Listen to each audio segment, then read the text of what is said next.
Okay, so very good evening to all of you. Now, today we are going to share theories of international trade. I hope money demand, money supply, and monetary policy is clear to all of you. Now, this is the new chapter, and the first component is theories of international trade. So, the layout of this today's session will be based on first and the foremost that why international trade is important, how the international trade has evolved over the period of time, and what are the theories which are proposed for international trade. So international trade is good for the country or is it bad for the country? Some people believe that yes, it can help to grow. Some believe that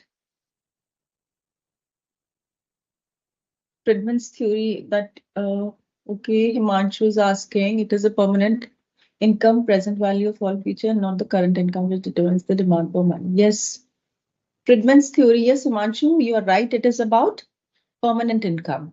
And you remember that Keynesian theory and other prior economists believe in current, that is the current income, that is the present income. But permanent income is which takes care about future inflows also. Okay, so that is why assets were included in it.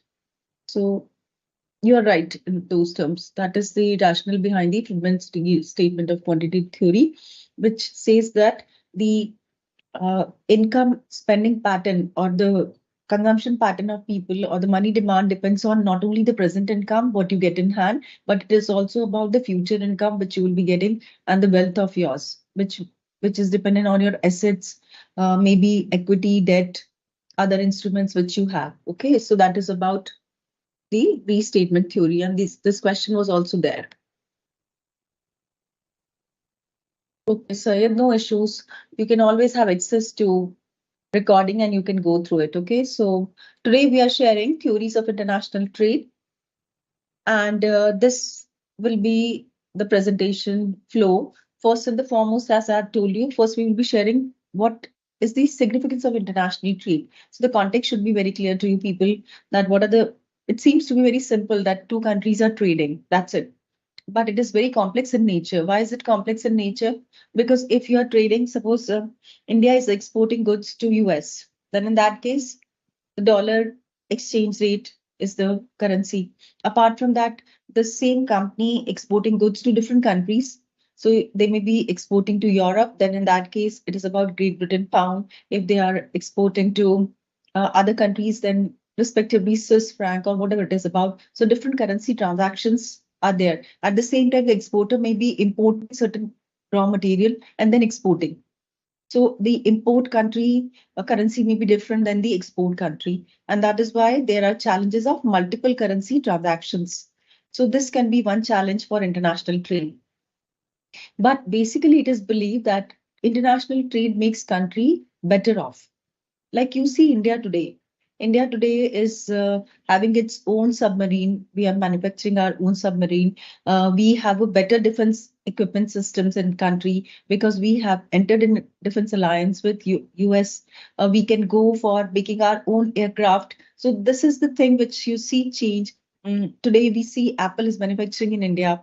Samsung is manufacturing in India. So this is how the market is changing. We see that you can buy goods online because of the Walmart or the Amazon today in India. So this is how things are changing, isn't it? So the trade has facilitated uh, goods and services transactions with ease. Today you can make transactions online today with ease because of the international trade. You can read any content today because of the Google and other benefits which you have today. So international trade has, you can buy Marks and Spencer clothes sitting at home today because it is because of the international trade. You can have Apple in your hand, Apple iPhone in your hand because of the international trade. So things have, you can have Samsung refrigerator at home. So things have become easy. At the same time, US people can wear Indian saris, cotton clothes, and others. They can read. They can have if they want to learn classical music of India, they can learn it. At the same time, we in India, if we want to learn uh, technology, like you see that you have seen Krish, you have seen Bahubali. So that is a part of international trade because Hollywood movies, Bollywood movie, they are going for collaboration. Import of technology, which is making the set of Bahubali was almost real, seemed, isn't it? It was only because of the international trade. So one fruit international trade has brought technology to the country, has brought n number of goods to the country, at the same time has simplified our life. We can move from one place to other with ease. We can buy goods as per our convenience. We can buy cheaper goods at a lower price, marginal value price. And the other benefits are that you can transact money in fraction of second. So many things are available. So we have tied up with Singapore today for payment transactions, isn't it? So one way we are gaining, at the same time, SoftBank from US, that is the venture capitalists investing in India. So this is how the market changes. But on the other hand, because of this Silicon Valley Bank crisis, Indian startups have suffered. So international trade has its own plus, has its own minus. If you look at cities like Bangalore is doing very well, has become totally commercialized city because it's a hub of techno. So you have Infosys, you have Wipro, you have all players. At the same time, if you look at Gurgaon and others, that place has become totally commercialized. So one front, you are having access to basic amenities. At the same time, we are paying cost. What kind of cost? Road congestion, um, wastage of resources, then overconsumption.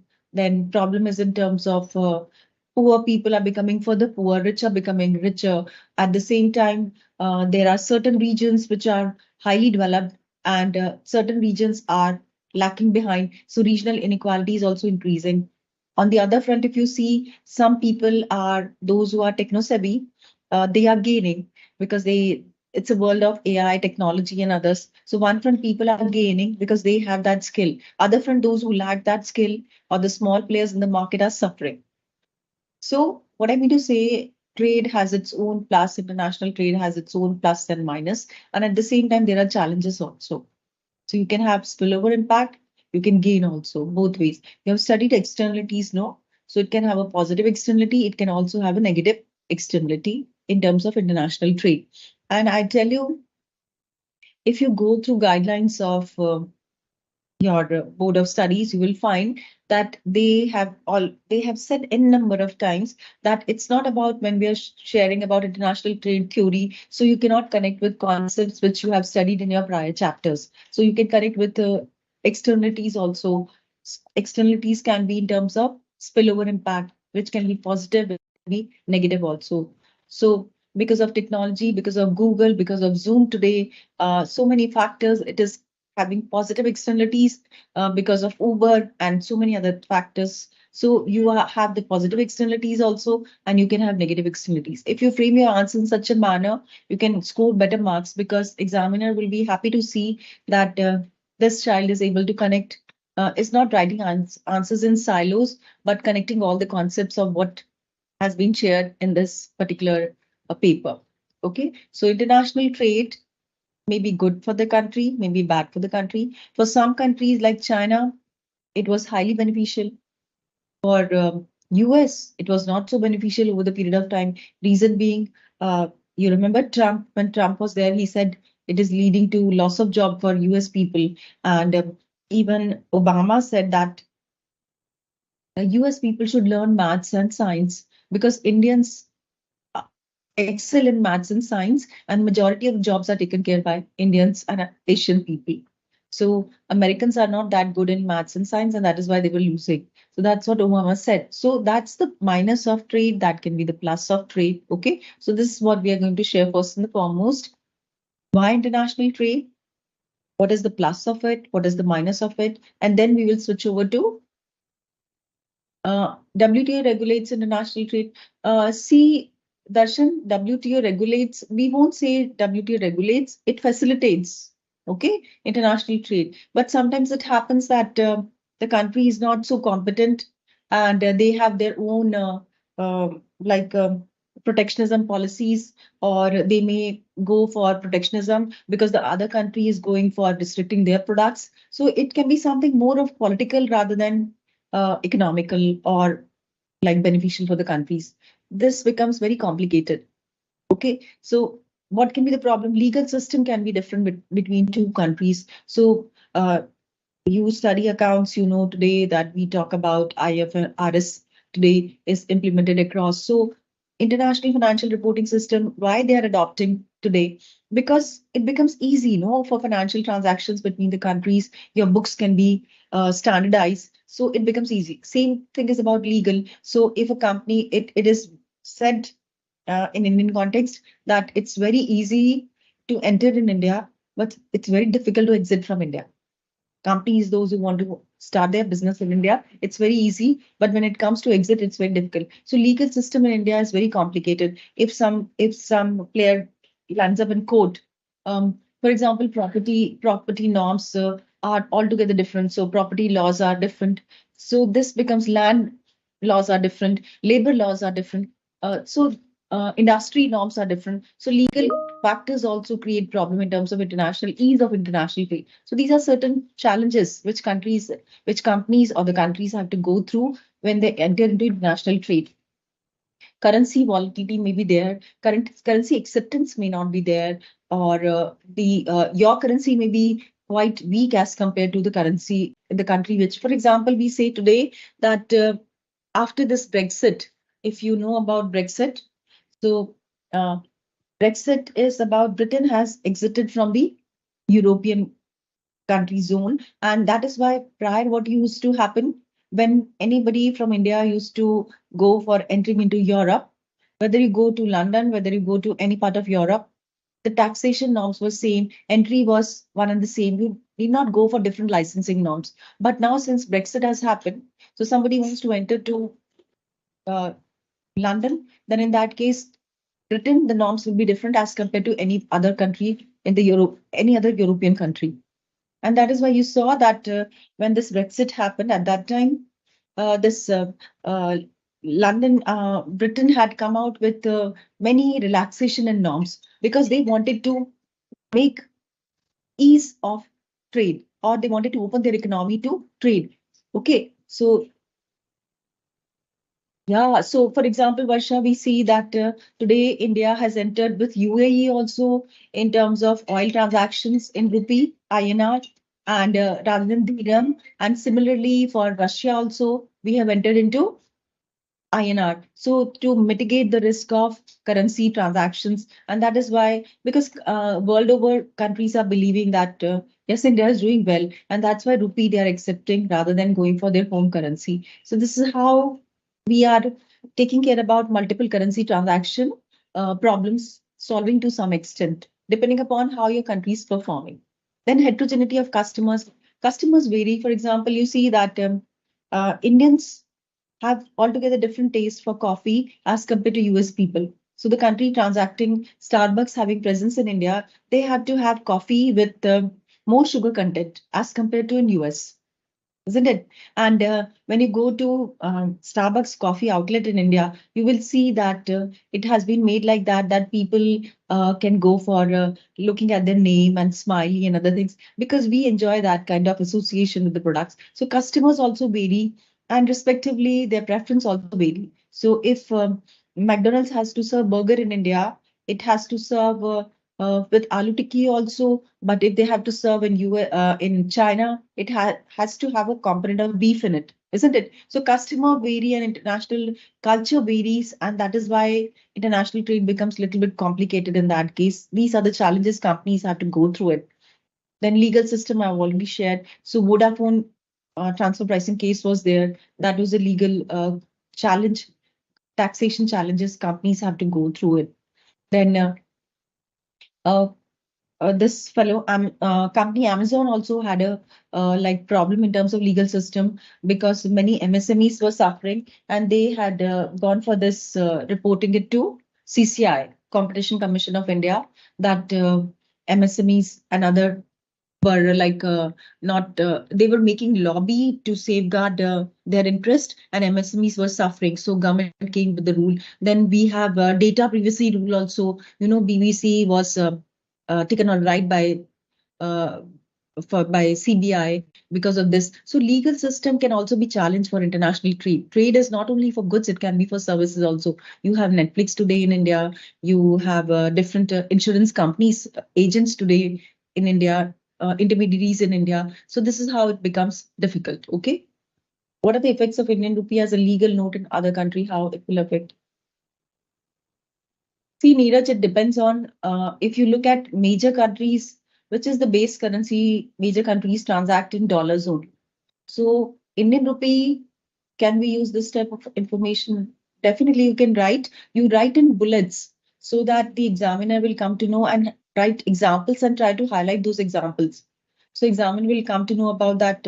See, you know about like the way in law you share cases, no? And if you share cases, you get better marks. So similarly in economics, if you talk contemporary issues with respect to, because when it goes for printing of study material, it takes time. You understand time lag between what is happening. So you will find your study material having COVID um, uh, 21 relevance, but we are in 2023. Things have changed, isn't it? Economies recovering back. So you have to take some bonus from your end also. It's not always that everything should be given to you, duly served to you, isn't it? So some components when you read, you can always quote, and it helps. I tell you, it helps a lot, and it gives good impression about you also that this person is well versed, and it will become easy for you placement also after you do your CA. Companies will also look forward for such students who know about market so well, because after all you have to serve in the company only, isn't it? Wherever you go. So that's the significance of international trade. Okay, so international trade happens between countries, and it happens for consumer goods. So have you ever thought about that why China and country like India, we go for exporting those products which are of low skill, less capital, because we are not so skilled, isn't it? We are not so skilled in terms of high competence in terms of skill products. I'm not talking about IT sector where we excel, but when we talk about products, services we excel. But when we talk about product, we go for textile exports, isn't we? We go for masalas, we go for other things where you require less skill because we are good in that, isn't it? So we can export those goods. And what do we import? So Tata has imported, Tata has gone for Airbus because in India they they have taken since they have taken this Air India, so they have taken Airbus. So Airbus, they have taken it from France because we cannot have. So France is exporting Airbus to India. So, so the trade happens based on which country can produce which goods at a better cost. Because when it comes to price, you cannot gain benefit in the market because you are competing in the international market. You are Indian player and there's a Chinese player who's competing, and you are serving in US. So both the players, you being Indian player and the other is Chinese player serving the same product, let's say pen drive. So pen drive cost and with the same features, then in that case, pen drive which is of lower price but of the same quality will be accepted more by the players. So that these kind of challenges are there, and that is why countries they go for manufacturing or exporting those goods where they feel that they can produce goods at a low cost. Because price you cannot compete in the market. Price is a very sensitive issue, isn't it? So that is how the world market international trade happens. We will be sharing theories. You'll come to know more about it. So trade happens for consumer goods. Country like India, you get television, you get refrigerator, you get BMW, you get Audi, so you get Harley Davidson. So you get these things here in India because those people who can afford, they'll buy. We Indians, we export clothes, we export jewelries and other products, isn't it? That okay on portal it is not available. It's available. I'll ask the concerned person to share it with you people. Okay, on the portal also it will be uploaded. Don't worry, it will be uploaded. Okay, so this is about international trade. So what we were sharing about that what goods are traded by the country depends upon their cost, how easily they can produce that good that will help them to sell or rather export, which they cannot, they can go for importing. Okay. So items commonly traded are consumed. So Apple in India, manufacturing Apple. Apple phones in India. Okay, we will be sharing that later, but keep it in mind why I'm referring to that. Okay, so international trade transaction happens for consumer goods, it happens for capital goods, it happens for aircrafts, it happens for defense equipments, it happens for machines, it happens for technology. So it happens for raw material, isn't it? So India used to export raw cotton to China, and we used to import fine yarn from them.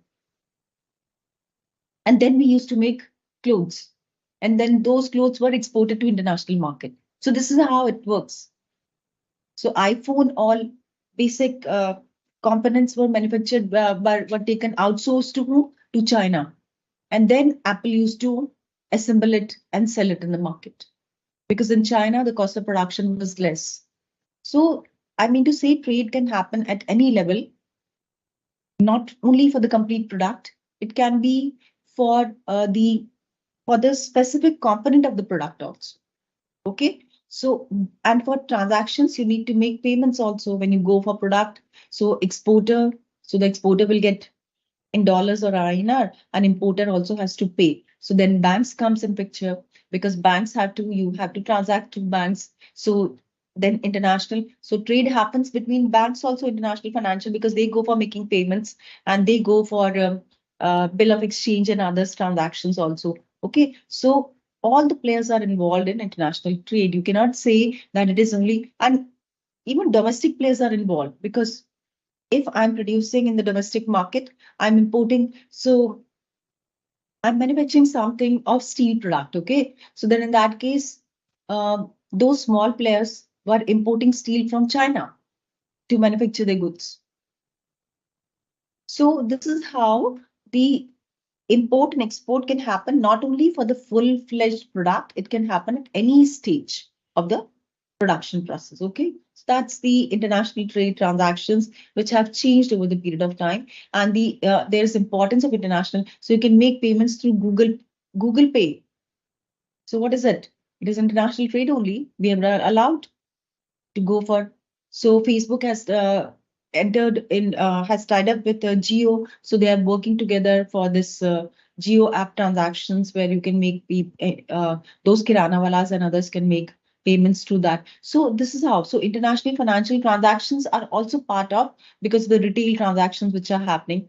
So if you want to make any payment, you can make it through Google Pay. Also, you can make the payments through VMAP or Paytm and others also. You can travel through Uber also. You can travel through Ola also.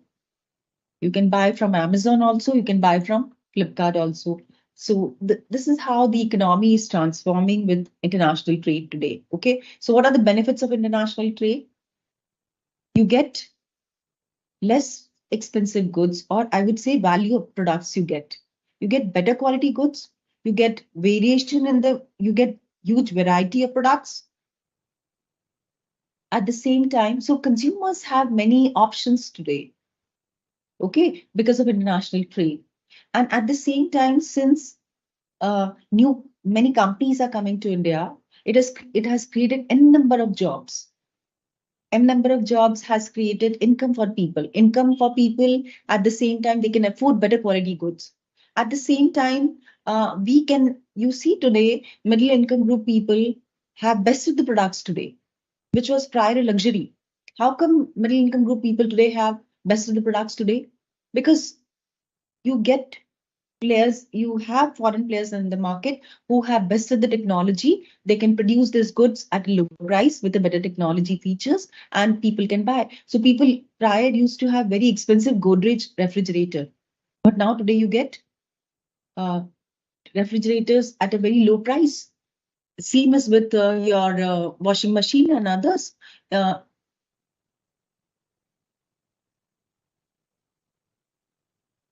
Uh, so this is how. So Suraj is saying Hindi mein batao. Okay. So basically, international trade helps to promote. आपको easy. Uh, you get low price goods. Amazon say you purchase, no, so you get low price goods. Your income increases. Your lifestyle improves. You get better quality products. आपको बहुत सारे range of products मिलते हैं. At the same time, Apple is manufacturing in India and it is exporting also.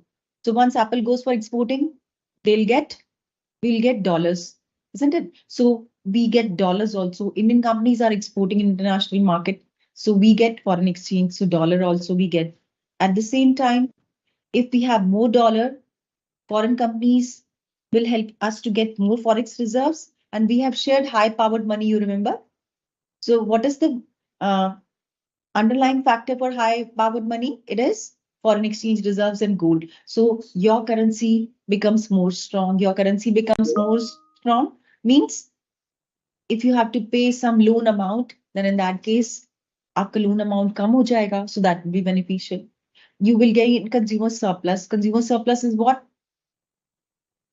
Prior for the good which you are ready to pay 1,000 rupees, वही good अब आपको मिल रहा है 600 rupees का. So you're getting consumer surplus, you're getting better quality good, you're getting it at a lower price, you are happy also, you're getting job also. Many people have got job in Amazon and others. At the same time, layoff is also happening. So that's the minus, and the plus is also there. So this is how these are the benefits or advantages of international trade. Okay. So countries are better off. कुछ भी आप कहें, India is better off today, isn't it? You have everything today of better quality. It's only because of international trade which is possible today. But what is the cost? Cost is that uh, pollution is increasing, wastage is there, resources wasted, overconsumption is there. Then, so these are the problems which countries are facing. Like you see, Pepsi was banned in southern India because they said that they are using too much of water in Pepsi. So because Pepsi resulted in too much consumption of water for their production plant, and because of that, people were not getting enough water. So these are some challenges you have to go through when you go for international trade. So there are many plus, बहुत सारे advantages हैं, but कुछ disadvantages भी हैं. So that is what is international trade. So what are the benefits of international trade? We have shared. Now, you have foreign banks, you have Indian banks, you have foreign universities will be coming to India, and you have Indian. You can get your information from Google also, you can get it from government portal also. So what is happening? You can get news from BBC also, you can get news from Delhi Doordarshan or any other channel also. So what's happening? Who will be able to sustain such a market? Who will be able to sustain? Those companies which will be competing at par with foreign player. अब आप देखिए Amazon and Flipkart are able to sustain. Why? Because Flipkart is matching up with Amazon. If it is not able to match up, then in that case, obviously, it will be losing its market share. So during COVID, you have seen Amazon did better. Why Amazon did better? Because उनका logistic बहुत strong था. It helped people to get things at a very with ease. So what is the benefit here? If a company can improve its efficiency, that firm will be able to sustain. Those companies which cannot increase their efficiency, they will be out of the market. So international trade promotes efficient firms. Efficient firms means those which can produce at a lower cost. Okay. So expansion, at the same time, it brings new technology. Now you see, Indian players have also started incorporating new technology because they see that Indian consumers want what? Better quality goods. This is a general doubt that are aircrafts capital goods as they provide airways services to people. Yes, because this is about capital goods because they can be used repeatedly for the services to people, and this create assets in the books of the company because they can generate income through that. Okay, so this is about now what we were sharing about Refrigerators, जैसे आप देखिए, refrigerator has totally changed today. So prior, I don't know you know about this or not. Prior you used to go for defrost. Defrost करने के लिए refrigerator को आपको 2-3 घंटे you had to keep it off. But now there's no problem of defrost. You can simply go for having frost free. So there will be no ice as such deposited and you will not waste time. Prior people used to put bucket to take out water, ice used to melt. उससे पानी बनता था, पानी को फिर absorb करना सारा, fridge को सारा क्लीन करना. But these all things are over today because of the technology. And same has been adopted by Indian players also. So अगर आप सैमसंग का फ्रिज लेते हैं या आप गोदरेज का फ्रिज लेते हैं या आप एनी कंपनी का लेते हैं तो they have the same component today. So what has happened? Technology has improved. Indian companies have also incorporated technology. Efficiency has gone up. And consumers have gained because they have got better quality products at a lower price. So that's the plus of international trade. Okay. So you get more products, more variety, and efficiency increases, salary increases, employment increases. We become more contributor in value chain. Like जैसे आप देखिए Malaysia को, you see Indian products when you buy from Zara and others. कभी आपने देखा है it is made in which country? So they get it from Bangladesh and other countries where they get easy access to raw material, and that makes it easy to produce those goods. उनकी cost कम हो जाती है, and that helps them to sustain more. So that is the benefit of international trade. Okay. So, but the biggest problem is that if you see major products are made in China and they are exported to the world. So trade, one front is good, other front, it leads to certain countries becoming highly powerful and other countries become poor and poor. And for this, what is required is how China became so powerful. They not only took care about making good infrastructure, they worked on their taxation, excise duty parameter also, and they adopted protectionism. Protectionism adopt करें. आप देखिए China में कोई भी 100% FDI नहीं है. It is all joint ventures.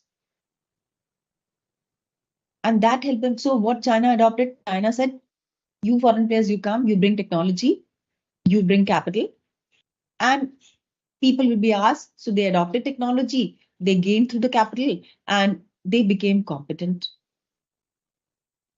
So some countries can gain excessively through international trade if they have supporting policies with them.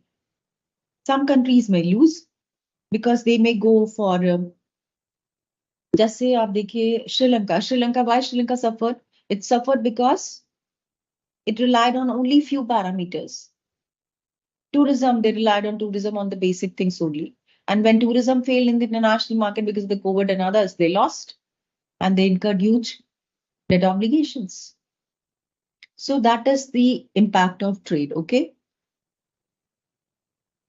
So international trade may promote regional inequalities. Within country also, if you see Mumbai and you see Jharkhand and other places, why so much difference in regional level? Because these cities are close to port. जो cities port के पास हैं, वहां पे trade होने से क्या होगा? They will become more prosperous. People over there will become more prosperous and they will be better off. But cities or rural areas, which are more inwards, then in that case, that will not be so developed and they will be having low quality of life. They will not have access to the products and other things. So this promotes regional inequality. This promotes pay gap. Pay gap means those people who have basic skill, their salary will increase and they'll become better off. Those who have low skill, they will not be able to gain. So income inequality, regional inequality, at the same time, firm level also inequality happens. So big players will gain, no? And small players will suffer. जैसे आपने देखा, because of hypermarket and supermarkets, what has happened? All kirana walas and others have suffered a lot because they could not sustain. So they lost. So there are some plus also, there are some minus also of international trade. So you can understand this. Yes, Varsha. So if government takes due structural measures and promotes trade, just say अब India कर रहा है. What India is doing now? India is protecting MSMEs, micro, small, and medium enterprises. If you know China's model, Alibaba, if you know about Alibaba, Jack Ma ka, it was only successful for Amazon. If you are Flipkart, you have to get the products from MSMEs. If you are Maruti, if you are any player, you have to get basic products from MSMEs. So 30% to be reserved from MSMEs for the raw material. So this is how it is helping. So in that case, MSMEs will also get benefit because of trade, and big companies will also get benefit, and economies will also get, and even consumers will gain, and government will also get for its. So this is how it will be a win-win situation if government goes for setting certain norms which can help country to progress. Like you see, Government of India has promoted FDI in cold storage, food chain mein, food processing mein. So what's going to happen because of that? Obviously, many farmers have suffered in the past because crop production was there, but they were not having storage facilities, and they lost their crop. A paisa mila and a crop has also gone like that. So what is required in that case? They required some good cold storage system. So FDI's, foreign direct investments, players are coming. Government has relaxed the norms and they are investing in India. So then food processing industry will be flourishing. And this will help both farmers also, consumers also. So trade can be beneficial if government goes for taking due measures. So government can also go for training. Just Government of India has gone for Skill India, other training programs. So people will be trained. Once people are trained, they can shift from agriculture to manufacturing, and manufacturing sector, which is getting boost because of foreign investments. So country will progress, and farmers will also get income. Their farmers' kids also will get income. So this is how the country will progress. So some measures, if taken by government, which can help to promote trade and become and gain the benefits of trade in the long term. Okay. So now we'll talk about the second section, that is about trade policies, international trade theories and policies. So trade policies are different than trade theories. Trade policies are laid down by whom? Trade policies कौन decide करता है? Government decide करती है. Or country's political relationship and decides about. Yes. So what kind of political relations we have with Japan? What kind of political relations we have with US and France and China and other countries? That will decide that what we will trade and how we'll trade, isn't it? और किस product पे हम tariffs impose करेंगे and किस product पे हम tax free benefit treaty में enter करेंगे. So this is all dependent on what kind of relationship you share with other countries, political relations you share with other countries, that helps you to decide about your trade, which goods you will trade, which services you will trade, what will be the tariff you will be imposing, tax kitna hoga, subsidize kahan karenge, where will you not go for subsidizing. So this is trade policies are decided by government, okay, based on political relationship and economic health of the country. So trade policies are different than trade theories.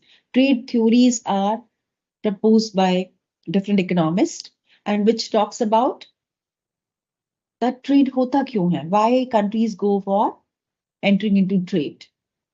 Okay, so that's the difference between trade policies and trade theories. So we will be sharing now trade theories. Before trade theories, there are certain factors which you should understand. So typically trade happens. Why trade happens? Trade happens because India के पास technology नहीं है, US के पास technology है. Japan is having technology, but we are having people and brainy people. So if technology and brain can work together, that can transform. So sometimes if a country, if a country wants to enter into trade, they should have technology benefits. If they are not having, then that can be a constraint. So it can create a barrier also. So sometimes technology constraints can be there. Constraints समझते हैं ना, limitations. So technology limitations can be there, trade restrictions can be there. So they can go for tariff and non-tariff. What is non-tariff? Tariff आप जानते हैं, excise duty बढ़ा दी, import duties बढ़ा दी, rebate दे दिया. What about non-tariff? Non-tariff is that uh, you say that you are not following the basic standards.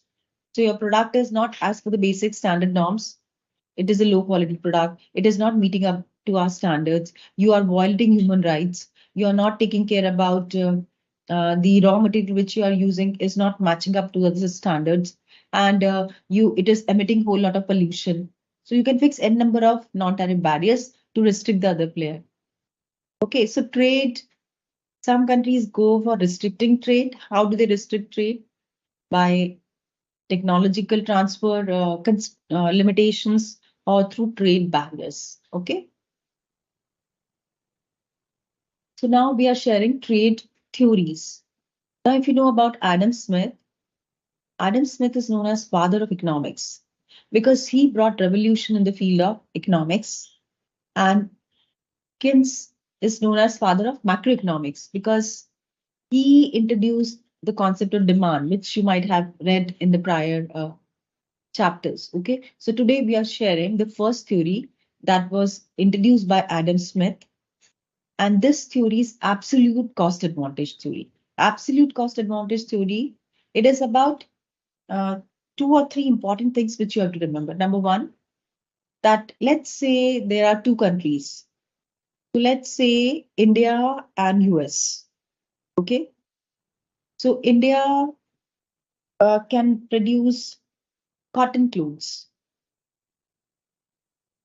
and India can produce some can produce bikes also. Okay, so India can produce bikes and India can produce cotton clothes, and US can produce bikes and cotton clothes. Both can be produced by US also. But let's say US can produce bikes more efficiently at a lower cost in less cost. I won't say cost because Adam Smith didn't speak about cost. He said that US can produce one bike by using less number of labor and in less time. So what Adam Smith said that it is about and cost advantages in terms of labor hours. How many labor hours are devoted for production of one good? So let's say that US can use uh, 1 hour of labor to produce one bike, and India has to use at least 8 hours of labor to produce one bike. On the other side, if we say US will take 4 hours to produce one cotton cloth, and India will be able to produce in 2 hours, 2 labor hours. Okay, so that means India is having absolute advantage in production of cloth, and US is having absolute advantage in production of bike. So US will make bike and India will produce cloth, and they will go for trade. That is what is absolute cost advantage given by Adam Smith. Okay, so that means it is very crystal clear. US bike बना सकता है और India clothes बना सकता है exclusively. And India को bikes चाहिए, US को clothes चाहिए. So this was the deal which was established by Adam Smith. So Adam Smith said that there is absolute advantage. Absolute advantage means, if you look here, sorry, so this is absolute advantage. So firm can get absolute advantage or a country can get absolute advantage, same quantity, same cost, they can produce at a lower cost. Same quantity and the same quality of good at a lower cost. That is Adam Smith said about, which leads to trade between two countries. So if we say that US bike banata hai, so that means US का specialization hai. So US has specialization in bikes. They can use their people are good in production of bike. That means their productivity is higher, so they can produce better. So that is why they'll produce bike, and it will remain all throughout same. Okay, there will be no change in technology. There will be no change in the production cost. So they will be able to all throughout US will be having absolute advantage in production of bike, or India ke paas absolute advantage hoga production of cloth.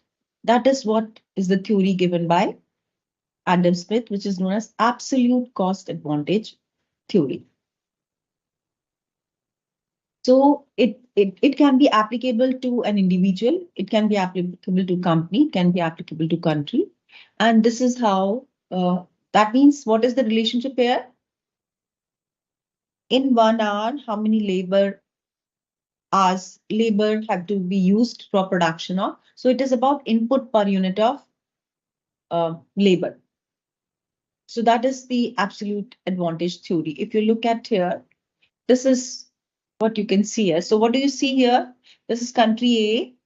Country A, it can produce 6 units of wheat, that is in 1 hour, by using labor. Okay.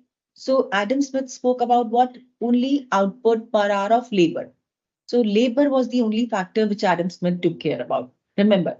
Number two, he took two countries, country A and country B. Number three, he took two products, wheat and cloth. Okay, so it's not like wheat and cloth only, you can take any other example, but he took care about what? He took care about two countries and two products. Number four, he took care about that one country has absolute advantage in production of one good and the other country has absolute advantage in production of the other good. So what you can see here, आप यहाँ पे क्या देख रहे हैं? Country A has absolute advantage in production of wheat and country B is having absolute advantage. Country A, if you look here,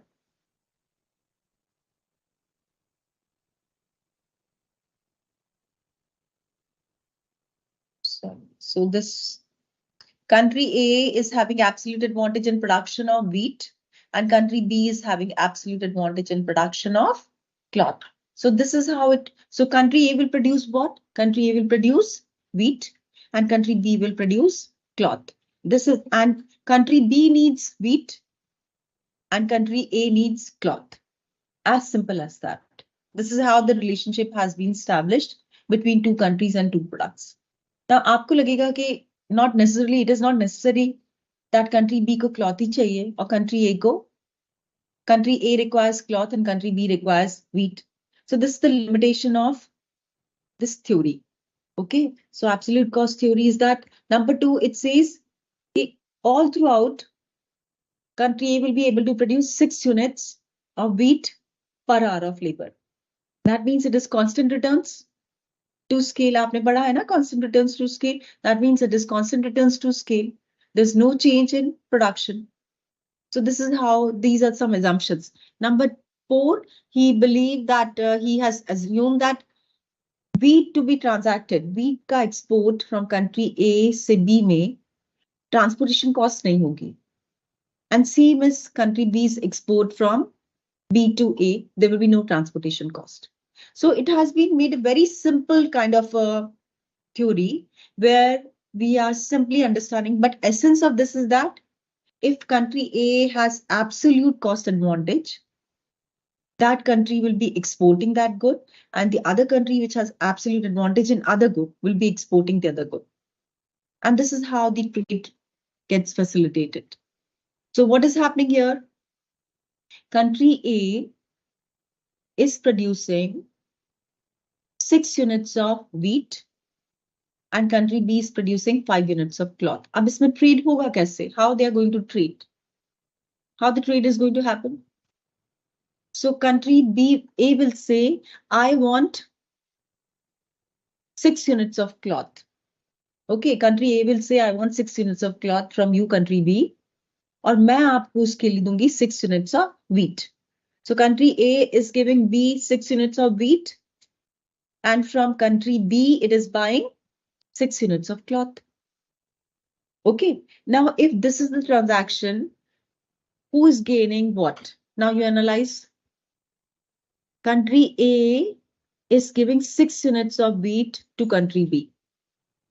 How much time country A has to devote for 6 units of wheat? Only 1 hour? Yes. So it is giving it to country B. And country A is getting 6 units of cloth. How many hours country A has to devote for 6 units of cloth? Agar 1 घंटे में it is making 2 units. So how much cloth additional country A is gaining? 2 units. 2 yards of cloth country A is gaining because it is getting, what is the transaction?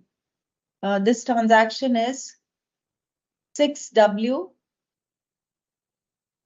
and 6C. Yes?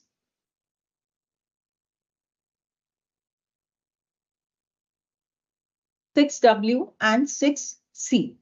So 6W and 6C. That means the deal is between, where shall I write? We were just saying that draw the structure. Okay, so you can see here, this is 6. This is B is exchanging 6 units of wheat. Yes, good. Bhumika has got it. So 6 units of wheat is given to country B.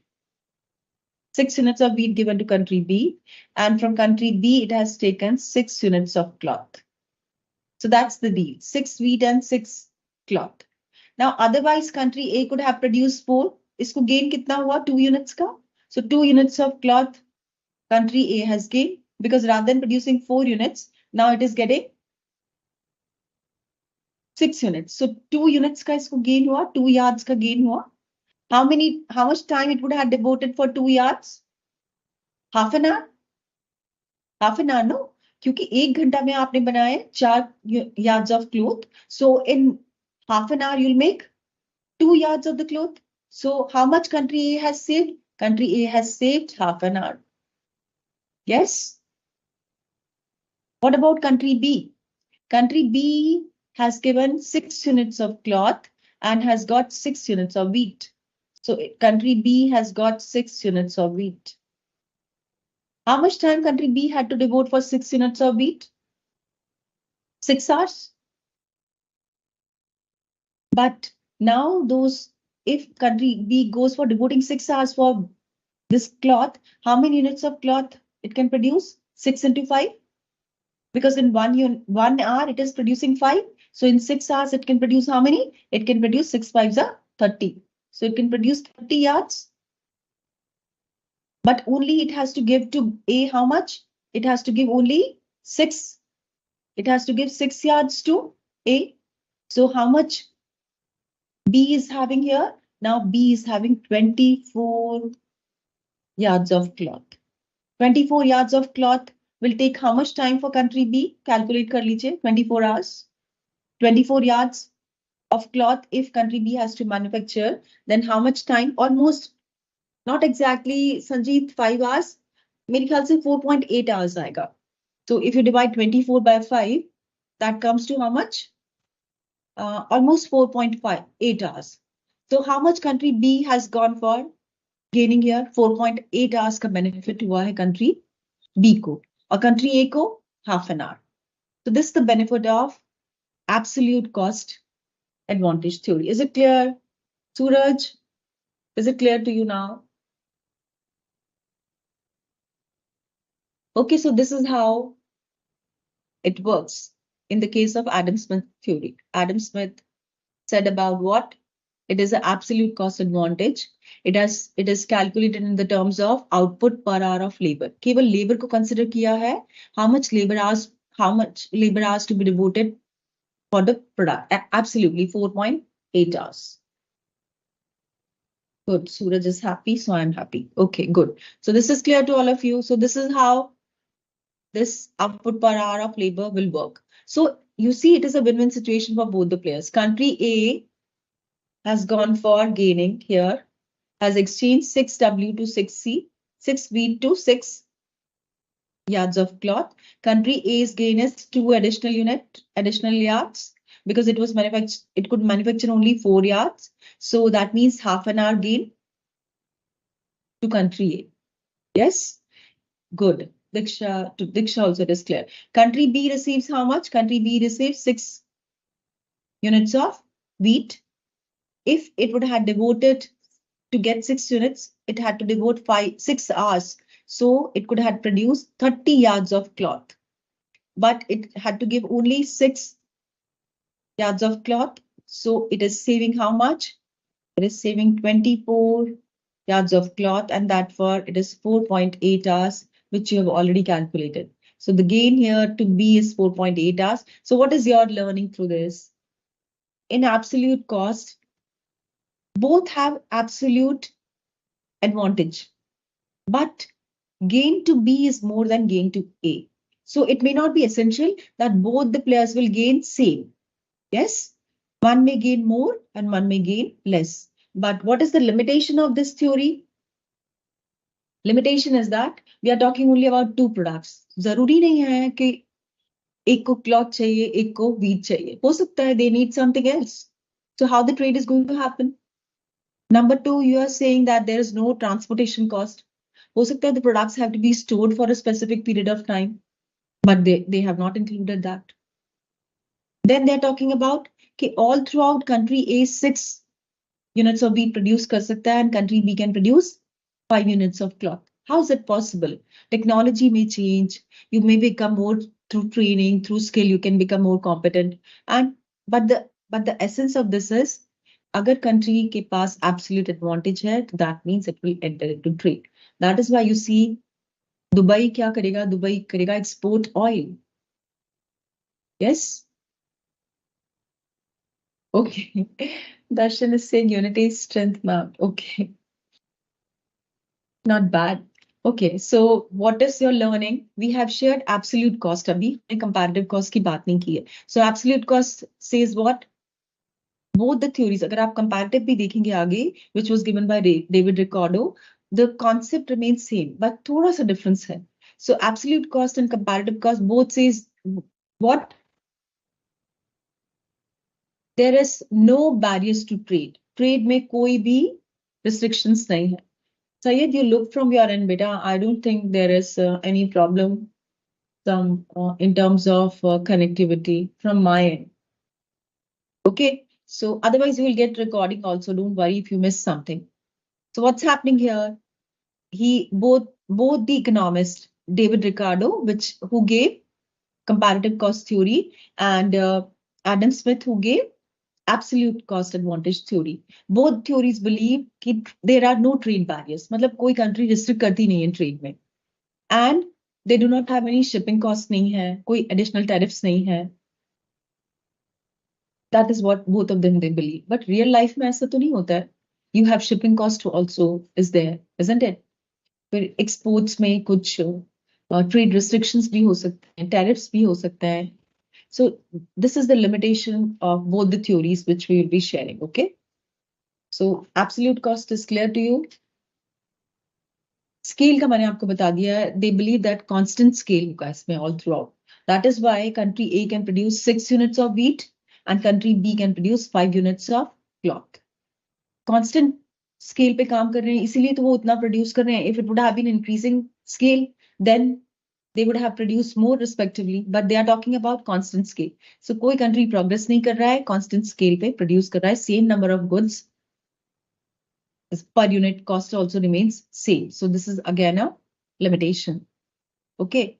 So absolute cost limitations we have shared. What are the limitations of absolute cost? That two countries are importing goods on the basis of the same.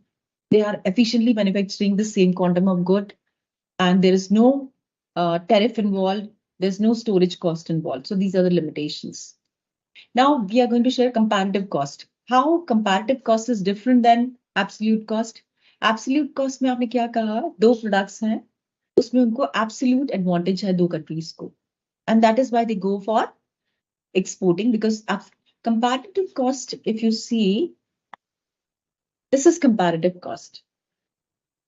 What change you see in this table now? आप देखिए, country A is in the same position, 6 units of wheat and 4 units of cloth. But country B, अगर आप देखें, it was 1 and 5, no? 1 unit of cloth, 1 unit of wheat and 5 units of cloth. But now you see, if we go for this comparative, देखिए इसमें country A को है absolute advantage and country B is not having any advantage, absolute advantage. But still they can enter into trade. How come? Because country A has more advantage in production of, country A के लिए beneficial क्या है? To produce wheat or to produce cloth? Definitely for country A, it is good to produce wheat rather than producing cloth. Because same time में it is producing less of cloth and more of wheat. So country A will go for production of wheat. Why? Because it has a relative advantage in production of wheat. अब country B में आप देखिए, since country A is producing wheat, country B को relative advantage किस में है?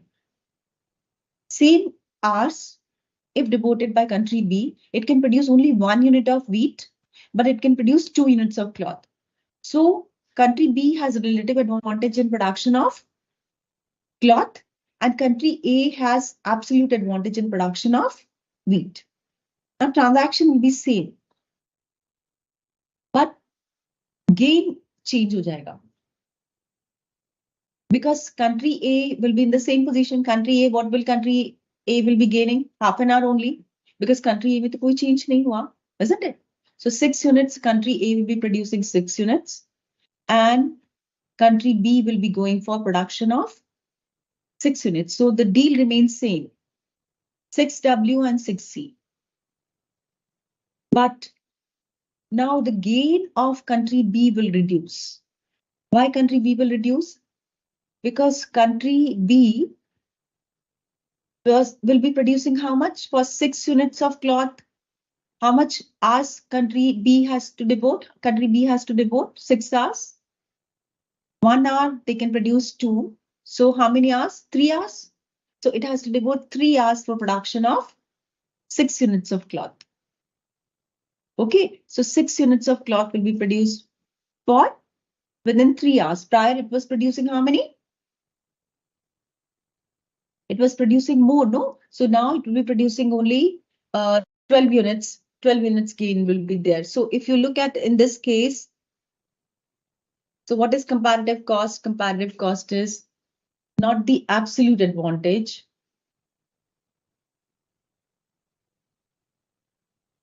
So this is not absolute advantage in comparative cost. It is comparative. Comparative, country A is gaining more as compared to country B in particular product, as though country A is having absolute advantage, but it will go for producing only wheat because it has a comparative advantage in production of wheat as compared to cloth. Country B is not having any absolute benefit, but country B has comparative benefit in terms of production of cloth. That is why country B will produce cloth and country A will produce wheat. Okay, so in one country may be more productive than other in all goods. It can produce any good using fewer inputs, but and the other country may produce less, but still they enter into trade because of comparative advantage. That is the difference between Adam Smith theory of absolute cost and Ricardo theory of comparative cost benefit advantage. Okay, so that's one thing which you have to remember, comparative cost. Now come back to this again. So this has changed. This has changed, but here it is one and the same. So if it goes for 6W and 6C, so this will be gaining how much? Half an hour only, no? And what will be gain to this B here? So this labor is only half as productive in cloth, but 6 times less productive in wheat compared to this. B has a comparative advantage in cloth, and country A has an absolute advantage in both wheat and this. They have calculated ratio. So 6 is to 1. If you go for 6 is to 1, 6 by 1, then in that case, this will be higher if you go by 4 by 2. Yes? So this becomes 2, this becomes 6. That means it has an absolute advantage in production of wheat. So it will go for production of wheat, and this will go for production of cloth. Okay? And how the equation will change here? So equation will change in this case. A must give up 2/3 of unit of cloth to release. So how much A has to sacrifice if it goes for production of cloth? Then in that case, it has to sacrifice how much? 2/3 of cloth, no? So 6 by 4, 4 by 6 if you do, 4 by 6 if you do, how much? 2/3, it will be 2/3 only. So how much opportunity cost is for A is 2/3. How much is the opportunity cost for this? It is 2. 1W is equal to 2C. The opportunity cost for this player is higher as compared to this player. Okay, so country B will find that 1W is equal to 2C, and therefore opportunity cost of wheat will be higher for country B as compared to country A. So what is the difference here? In comparative cost, we take opportunity cost concept. Opportunity cost means if A goes for producing cloth, it will incur high opportunity cost. If B goes for producing wheat, it will incur high opportunity cost. And that is why B will not go for production of wheat and A will not go for production of cloth. So the opportunity cost is the most important concept here in the case of comparative cost. Is it clear? So comparative cost theory takes care about opportunity cost, and absolute cost theory takes care about absolute in terms of labor hour, per labor hour devoted for the good to be produced. So countries, they decide about if a developing country lacks an absolute, that is why you see India, China, Thailand, Malaysia are still entering into trade. Why is it they are entering into trade? Because they do not have absolute advantage, but they have relative advantage, comparative cost advantage. That is why countries, developing countries, they are gaining through trade because they have a comparative cost. US can also produce, but its cost will be higher. And it's better for US to produce more capital intensive products, or for France to produce more capital intensive product, and for India to produce some low skill products, because we have a comparative cost benefit, or the opportunity cost of producing low skill in India is less as compared to producing that in US and other countries. That's the concept of comparative cost. Okay. So what is the learning here in comparative cost? We see here how much B can produce. B can produce 12C, isn't it? Because it produces 2 units, no? So it can produce 12 units. So B can produce 6W equal to 12C. Prior it was producing how much? It was producing 30C. Because 5 into 2, this was about how much? 5 into 6 hours. No, 5 into 6 hours was 30. Now it is 6 into 2 is 12. So it is producing 12. Prior it was producing 30C. Now it is producing 12C. So out of 12C, it will give 6C to country A. So how much is left? Only 6C is left. And 6C is how many hours? In 1 hour, 2. So 6C in how many hours? 3 hours. So now it is gaining, B is gaining 3 hours. And A is gaining half an hour. Prior, B was gaining how much? 4.8 hours. So this is how the deal will be done. So the range of mutual advantage in this trade is here, you can see. So how the trade will happen, why the trade will happen. Country A will go for buying it from country B cloth if it can give more than 4C. Yes. So country A should get more than 4C, then only it will go for entering into trade with country B. What about country B? country B should be able to go for less than 12C. If country A is going to ask for 12C, then in that case, B will not go for the trade because 12C, to uski cost, it will be at break even now. So since country A is asking only for 6C, which is definitely less than 12C, that is why this trade is happening. And since B is asking for less than this, that is why the trade is happening. So if A goes for more than 4C, gets more than 4C, then only it will go for entry. And since B wants to go for less than 12C, that is how the trade is going to happen. So trade is happening because both the countries are ready to go for this. This wants more than 4C, this wants less than 12C. That is why you see here equation is 4C less than 6 wheat and is less than 12C. Is it clear? So what is the range? Range is between 12C minus 4C is 8C. So that's the range. So this is comparative cost. Is it clear to all of you, comparative cost? So now we are sharing Heckscher-Ohlin theory. Heckscher-Ohlin theory is also known as HO theory. HO theory is advancement of comparative cost, which not only talks about labor, it also talks about capital. Because अगर आप देखेंगे absolute cost and comparative cost, they have taken only labor. But when you see Heckscher-Ohlin theory, then it also talks about here capital. Capital and labor both. Okay, so Heckscher-Ohlin theory talks about capital and labor both, but other theories, absolute and comparative cost, has only taken care about labor. So now also we are talking about two countries, but हम बात कर रहे हैं labor as well as capital के. So country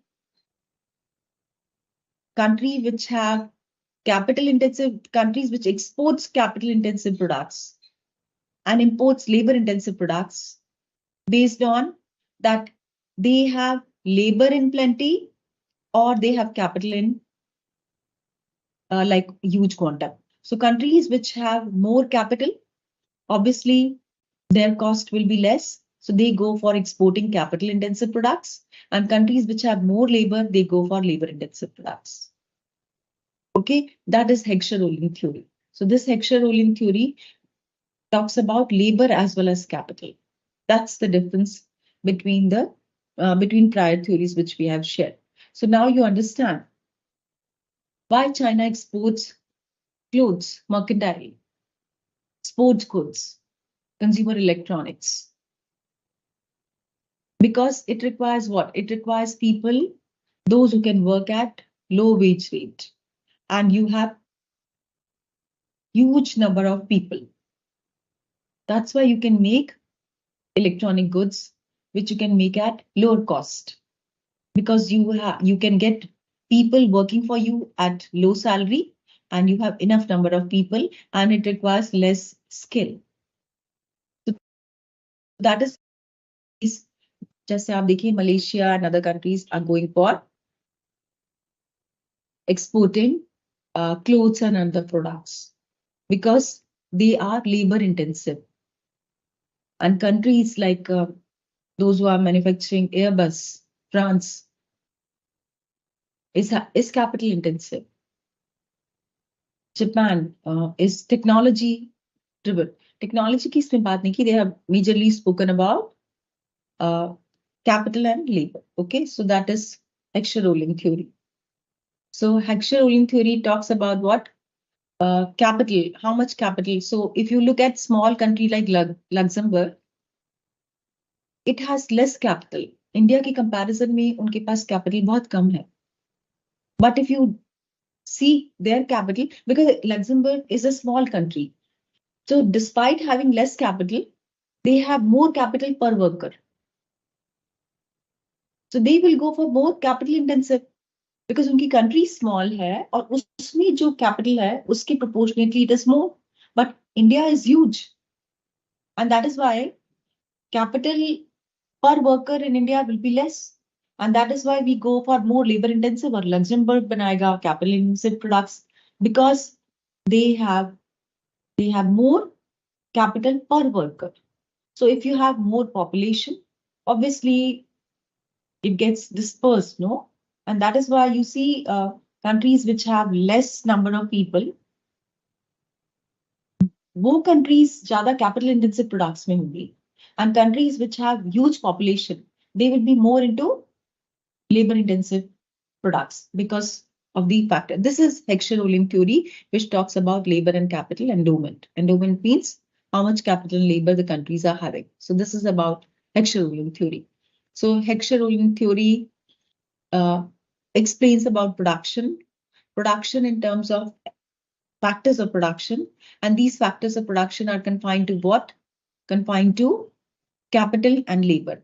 Capital can be in terms of machines, होगी आपकी factories हो गई. So that is about labor intensive, can be more labor driven products and services which are there in the market. So China is making toys, plastic toys and others. When you have Diwali and others, you buy those electric gadgets and others at a very low price because that costs them less and they can produce more. So this is how it works in the international market trade. Okay, so Heckscher-Ohlin theory is clear to all of you. Heckscher-Ohlin theory. Now, the extension of Heckscher-Ohlin theory is factor price equalization theorem. This factor price equalization theorem talks about, it's a simple logic. See, when you go for international trade, it is based on one simple assumption. जब आप international trade करते हैं, then the prices of the products are same, isn't it? अगर price का product same है, that means the factor price should also be same. Or sooner or later, factor price same हो जाएगा, whether it is labor or capital. That is factor price equalization theorem, which talks about. So, for example, I say that India exports services, IT services to US. Yes? Suraj, capital endowment basically means how much capital rich you are. Capital rich you are. जैसे आपको अभी बताया Luxembourg. Luxembourg is a country, बहुत छोटी country है. But छोटी country है, at the same time लोग कम है. तो that is why उनके पास जो capital per worker है वो ज्यादा है. So capital endowment, that becomes a capital endowment country in terms of capital rich country. But India के पास capital होगा, but respect to that population बहुत huge है. तो capital per worker low हो गया. और इसीलिए इंडिया जो गुड्स बनाएगा that will be more of labour intensive, but Luxembourg जो गुड्स बनाएगा that will be more of capital intensive because उनका capital labour ratio will be high, isn't it? Capital will be more and labor will be less. So that is why they go for more capital intensive products. Got it? So factor price equalization is about what? Factor price equalization, I was talking about services, IT services. So, you know, Bangalore is a hub of IT services, isn't it? So you have Infosys, you have Wipro, which are exporting their services, IT services to US and other countries. Now, what this factor price equalization theory says, that because of the free trade, the price of the product will remain same in two countries. If the price remains same, that means those who are producing that good, whether it is labor incorporated or capital incorporated, उनका भी price same हो जाएगा. Because factor का price, because product का price is किस पर depend करता है? किसी भी product का price. Product का price depend करता है the cost of capital and the cost of labor. If the cost of labor, because the final price of the product is based on cost of capital and cost of labor. अगर prices products की same हो गई, that means the price of factors will also be same. So that is factor price equalization theory. It can only happen जब market में people can move from one country to other with ease. capital transactions are with ease. No restrictions are there. So जब free trade होगा, उस case में wages equal हो जाएंगी and capital का price भी equal हो जाएगा. That is factor price equalization theory. This can only happen जब market में perfection होगा. That means restrictions नहीं होंगे, trade barriers नहीं होंगे, गवर्नमेंट की डिस्क्रिशनरी पॉलिसीज नहीं होगी. उस केस में factor price equalisation will be applicable. So that is factor price equalization theorem. In a perfectly competitive market where the factors of production can move from one country to other country, marginal productivity factor की same होगी as price of the product. And that is why there will be equalization in the market of factor prices. That's the concept of factor price. So this is about productivity. Okay. Okay, so Darshan is saying that what is the benefit of trading with other countries if the factor price theorem is applicable? This happens over the period of time. It is not like that. That's why I said, जब आप over the period of time trade करते जाएंगे, तो maybe at one point of time there will be factor price equalization which may happen over the period of time because the productivity of one may increase and the productivity of other may decrease, and then it will be equal across.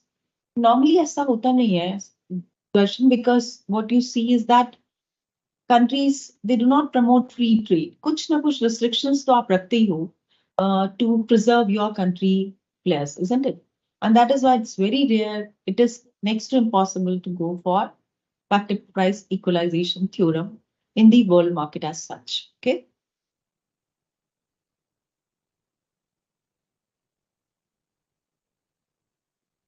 When अगर prices same हो गया, then you have to work on after sale services and so many other things like the way you see for e-commerce portal. So e-commerce portal में why do you buy from one player as compared to others? कुछ ना कुछ तो वो add on value आपको करते हैं. That is why you buy from one player with respect to the other player. So then in that case, you have to work on other parameters. अगर आप price के ऊपर market में नहीं compete कर पा रहे, then you have to work on some other parameter. You have to make your customers happy on some or the other front. Create value for them. This is how companies they do. अब आप देखिए, mobile in the same segment, very less price differentiation is there. But still, people prefer one over the other based on certain add-on benefits they give. Okay. So good, you are clear with it. Okay. So once the free trade is allowed in outputs, prices will become equal in two countries. And since the two countries have the same marginal productivity, obviously price of the good is based on what? Marginal productivity. Marginal productivity, if it is higher, so uska price respective that will be producing more and the price will be fixed on that based on that. If the marginal productivity is low, then in that case you will get less price for that. So marginal productivity and the price goes hand in hand. Okay. And so basically what happens, the marginal productivity of factors of production will be same because there are no restrictions, because there is free trade. And that is why the countries will have same factors of production and there will be no difference between two goods and the prices will be same. This is factor price equalization theorem. Okay. So we'll take break and then we'll share modern theory with respect to the comparative cost theory, what we have shared prior. Okay, so this I'll share after break of 10 minutes. In the meantime, you can think about if you have some questions, you can jot it down and we can share it once we'll resume back. Okay.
Okay.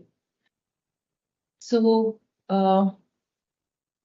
सूरज, मैं कोशिश करूंगी बेटा, थोड़ा सा मुश्किल हो जाता है to share things in Hindi. मैं अपनी तरफ से कोशिश करूंगी। Okay, so we are comparing now two theories like comparative cost, because absolute cost, you see, is very difficult to find.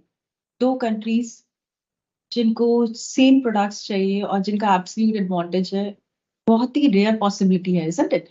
So it's more close is comparative cost. Comparative cost means we have already shared, given by whom? David Ricardo, which talks about that one country may have absolute cost, the other country may not have any absolute cost advantage benefit, but still these two countries will enter into trade because China है, India है, Malaysia है, Thailand है, Vietnam है. On the other side, you see France, Germany, US, Japan. They have absolute cost advantage in certain front, and India is having relative cost advantage in certain fronts. Similarly with other developing countries. So that is why we go for exporting the products which are we are having comparative cost. So this is where जहाँ पे हमने last खत्म किया था. Now we are taking it forward. So then we had shared HO theory, Heckscher-Ohlin theory. Heckscher-Ohlin theory, how Heckscher-Ohlin theory is different from the other two theories. Heckscher-Ohlin theory में Heckscher-Ohlin had emphasized on factors of production. Factor of production means कितना productive factors हैं, whether it is labor or capital. If they are more productive, obviously cost कम होगी. Cost कम होगी, that means they'll have benefit, isn't it? And factors of production की price क्या है? What is their price, respective price? How expensive labor is and how expensive capital is. Because if factor price is higher, then the product price will also be higher. So factor ka price depends on what? Productivity also. If the factor production is more productive, uska price kam hai, then also it will be cheaper. But factors of production ka productivity kam hai or price higher hai, then it will be more expensive. So these things were not taken care by comparative cost advantage theory, but this has been taken care in modern theory. Modern theory is Heckscher-Ohlin theory and further theories, new theories which we will be sharing. Okay. So अगर आप left side में देखें, we are talking about comparative cost. Comparative cost means the two countries, you remember, wheat 6 and 4, country A and country B having 1 and 2. So country B was having no advantage in both the productions, but had a relative advantage in production of cloth, and country A had advantage in both, but more advantage in terms of production of wheat. So comparative cost में opportunity cost की बात की है, but opportunity cost is only they have spoken with respect to labor theory of value, isn't it? Labor कितना लगा है, केवल one factor की बात की है उसमें, one factor, two countries and two products. So if you see the metrics in the case of comparative cost, the metrics if we say, this metrics will be two countries, two products, and one factor. That is 2 into 2 into 1. Yes. Two countries, two products, country A and country B, wheat and cloth, and one factor, that is labor. That is what is about comparative cost and absolute cost. दोनों में case में आप देखेंगे यही होगा. Okay, so they treat international trade as quite distinct from domestic trade. They have segregated international trade with respect to domestic trade, that these are two different. They have spoken only about comparative cost and the comparative advantage differences in terms of productive efficiency of workers. Because labor की बात कर रहे हैं, अगर labor ज़्यादा efficient होगा तो production more होगा. Labor will be less efficient, so the production will be less. So they're only talking about productive efficiency of workers or the labor units. They does not take account into factor price differences. हो सकता है labor का price एक country में different हो as compared to country B. So that will make difference in the terms of costing also. But they have only taken in terms of efficiency, number of hours, and the good produced by 1 unit of labor. They have not spoken about price differentiation. दो countries में veg differentiation हो सकता है, price differentiation हो सकता है labour का, and labor के norms के accordingly. So then in that case, this will not hold true, no? So these are factors which comparative cost has not taken. Does not provide the cause of difference and comparative advantage. बोल दिया आपने कि इस country में it is easy to produce, it is more viable to produce wheat. इस country में it is more viable to produce a cloth. But what is the reason behind it? You have not specified that. So केवल एक passive way of information दे दिया, two countries हैं, two products हैं और one labour, and that is the efficiency of labour. Wage price की बात नहीं की है इन्होंने. They have taken only sole factor as labour. It is talking that labour की एफिशिएंसी इंटरनेशनल मार्केट की कॉन्टेक्स्ट में और डोमेस्टिक मार्केट में डिफरेंट होगी. So how is it possible? Labor to labor, whether you are working in within producing goods for your country or whether you are producing for the international market, how is it going to make difference? So these are some factors which are limitations of comparative cost theory. Okay. What about modern theory? When we talk about modern theory, this modern theory talks about comparative cost in terms of factor endowment. So they have spoken about factor endowment. Factor endowment means किस country के पास कितने factor abundance में है, surplus है. Is it labour surplus, is it capital surplus, plus उसका productivity क्या है. Productivity, if you talk about productivity, that will decide about the cost. More productive, then in that case the cost will component will be compensated. अगर productivity भी कम है, price भी higher है, तो obviously the cost goes up ना. So this is more realistic as compared to comparative cost. Otherwise, if you look at labor and capital are important factors. So इन्होंने दोनों factors लिए हैं, labor as well as capital factors of production. So they have taken both the factors of, so scope is more, इसका scope ज्यादा होगा as compared to where you have taken only labor. Then it talks about inter-regional trade. Inter-regional trade means the trade can happen not only internationally, it can happen within the region also. Trade can happen. International trade is only a special case of inter-regional trade. So inter-regional trade के context में ही इन्होंने बात की है. Then they have spoken about comparative cost of goods. Comparative cost of goods, which is based on factors का price, factor of production का price, labor and capital का factors of production price, which decides about the cost. It has also given importance to factor endowment. जैसे हमने बात किया, China and India and Malaysia, these countries are having surplus labor. But उसके respect में capital कम है, तो factor endowment differences की बात की है. France, Germany and other countries, they are capital rich because उसके रिस्पेक्ट में labour they have less. So capital, they become capital rich countries and we become labor rich countries. Okay, so then they have also taken price differentiation. Commodities का price different क्यों होता है? Because of productivity also. So they have highlighted productivity of labor and capital also. Okay. And this is more positive in nature because it talks about trade more based on factor endowment and factor productivity. So that's the difference between modern theory and comparative cost. Okay, so is it clear to all of you? Suraj, I hope समझ में आ रहा है.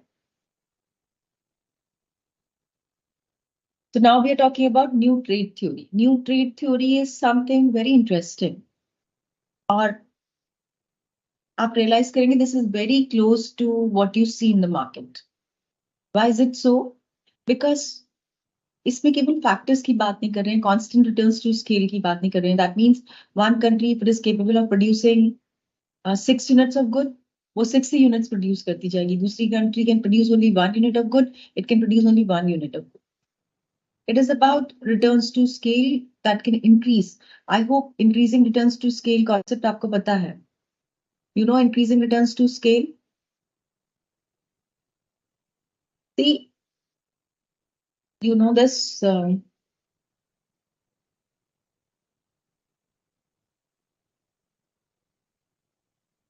this is longer than average cost. This is LAC, and this is output. I'm not able to make it properly, but I hope you are getting me. If I go for making it like this.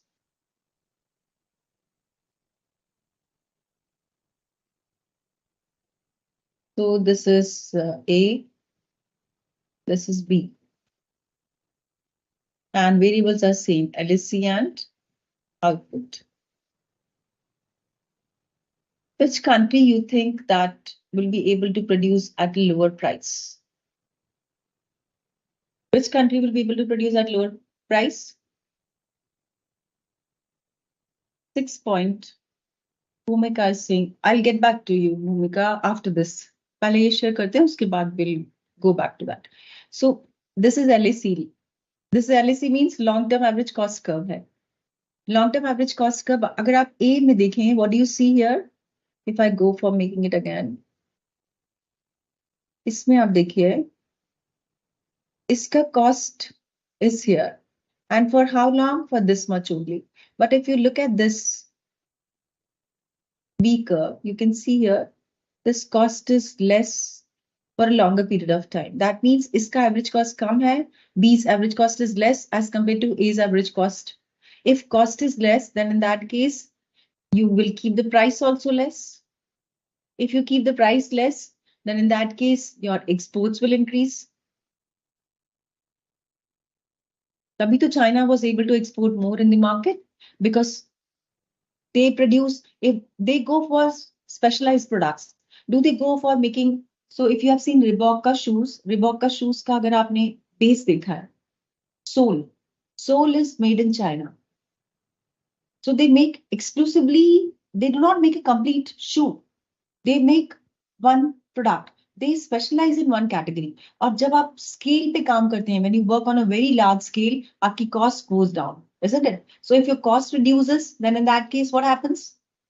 Obviously, आपका price कम होगा, product का price कम होगा. That means आपका exports will be more competitive in the market. तभी तो China ने market capture कर लिया. How come China captured the market? Because उन्होंने cost पे काम किया. When they work on specialized category of products, एक ही product को बार बार आप small scale पे बनाएंगे, large scale पे बनाएंगे और एक specific product बनाएंगे. Obviously cost. Why Amazon is able to sell at a low price? Because they are working on scale. जब आप scale पे काम करते हैं, then in that case scale आप समझ रहे हैं? When you work on a very large, when you go for huge production. So when you go for huge production, obviously आपकी cost, average cost कम हो जाती है. Average cost कम होने से आपका pricing कम होगा, so आपका export you will gain in the market.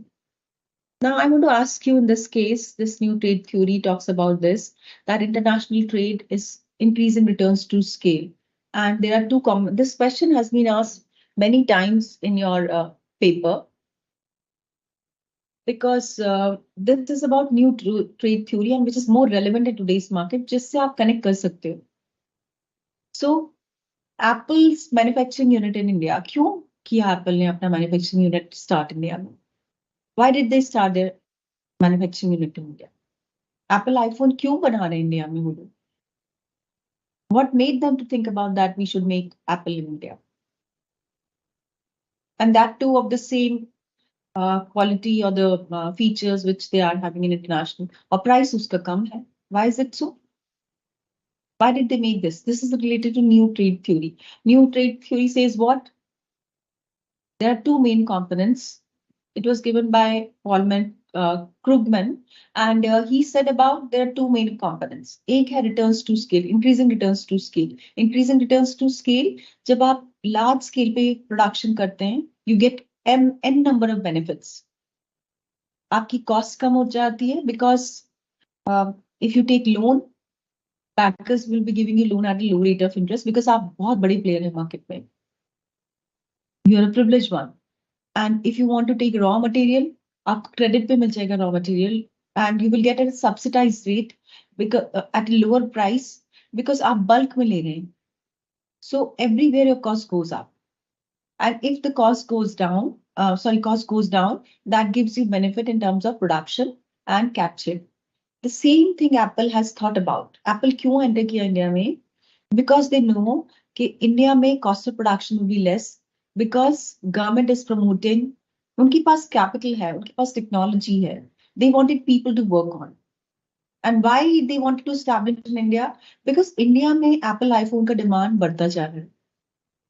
So people, that is network effect. Network effect is that people believe, wow, Apple का picture quality बहुत अच्छा है. So people have started this, and all youngsters believe that it has more security features and picture quality is so good. And third status symbol बन गया है. So सबको चाहिए Apple iPhone. So that is network effect. Network effect is you are getting value for that. You believe अगर 90,000 का भी phone लिया इसकी value है worth 90,000. That is why you're buying it. So that is a network effect. So because of network effect, what has happened? People are buying. There is huge consumer base in India who wants to buy Apple का iPhone. और Apple के लिए इससे अच्छी बात क्या हो सकती है to establish their unit in India and cater to Indian consumers. So government ने support किया, they have established their unit. China is not doing well. So it was a win-win situation for country. So they have established their unit in India and they want to, they will produce mobiles in India, iPhones in India. Indian players को तो देंगे ही देंगे. They'll export also to the international market. This is new trade theory. This is new trade theory, which comprises of two main components, increasing returns to scale and network effect. Network effect is what? Network effect talks about that how consumers drive value from the product and how it becomes more acceptable in the market. And if it becomes more and more acceptable, जैसा आप देखिए Uber is reaching to each and every corner of India. पहले lower cities में, two-tier cities में नहीं था इतना. But अब आप देखिए everywhere it is reaching. Why is it reaching to that places? Because people are realizing that commuting is becoming easy because rather than buying a car, it's better to have go through Uber and others. So people are demanding it. People are having value for that. People believe that they are getting value through this. And that's why demand is increasing. अब demand increase हो रही है तो obviously production बढ़ेगा. Production बढ़ेगा means scale पे production होगा. Scale पे production होगा means average cost कम होगी and you will get increasing returns to scale. So when you know that people are demanding it, what Apple and Uber will try to do? They will try to constantly innovate, isn't it? जितना ज़्यादा innovate करेंगे, जितना ज़्यादा strategize. That is why you see Uber eating joints के साथ tie up कर लिया है. Because उनको पता है if somebody is boarding taxi, अगर उसको long distance जाना है, somebody is looking for nearby outlets कौन से हैं खाने के, we can go to that. So they are constantly innovating. Then they are giving you taxi for the entire day की service उन्होंने शुरू कर दी है. So these kind of things, they go for innovative way of contributing. And this is Apple will take care about कि आपका old phone आप exchange कर लो, आपको उस पे इतना discount मिल जाएगा through different portals. So they are working towards this. This is how they are going for increasing returns to scale and network effect. And this is the new trade theory. So new trade theory is not saying कि आपके पास factors of production होना चाहिए. It is also about how demand is there, how development in the country is happening, what is the economic structure in the country, how factors can be utilized in the best possible manner and can go for production. So this is how the new trade theory is defined as. So how is it different from old theories we have shared? Old theories spoke about constant returns to scale. जिस stage में production हो रहा है उतना ही रहेगा all through out, उसी level पे production होगा all through out. But new trade theory says what? That companies, firms, individual countries can work on increasing returns to scale. How? By innovating, by skilling, by strategizing. They can go for increasing their scale of production and reduce the cost of production and can gain not only in the domestic market, but they can export also. That is, So what is the transition here you see from old international trade theories to the new trade theories? New trade theories, old trade theories spoke about labor only.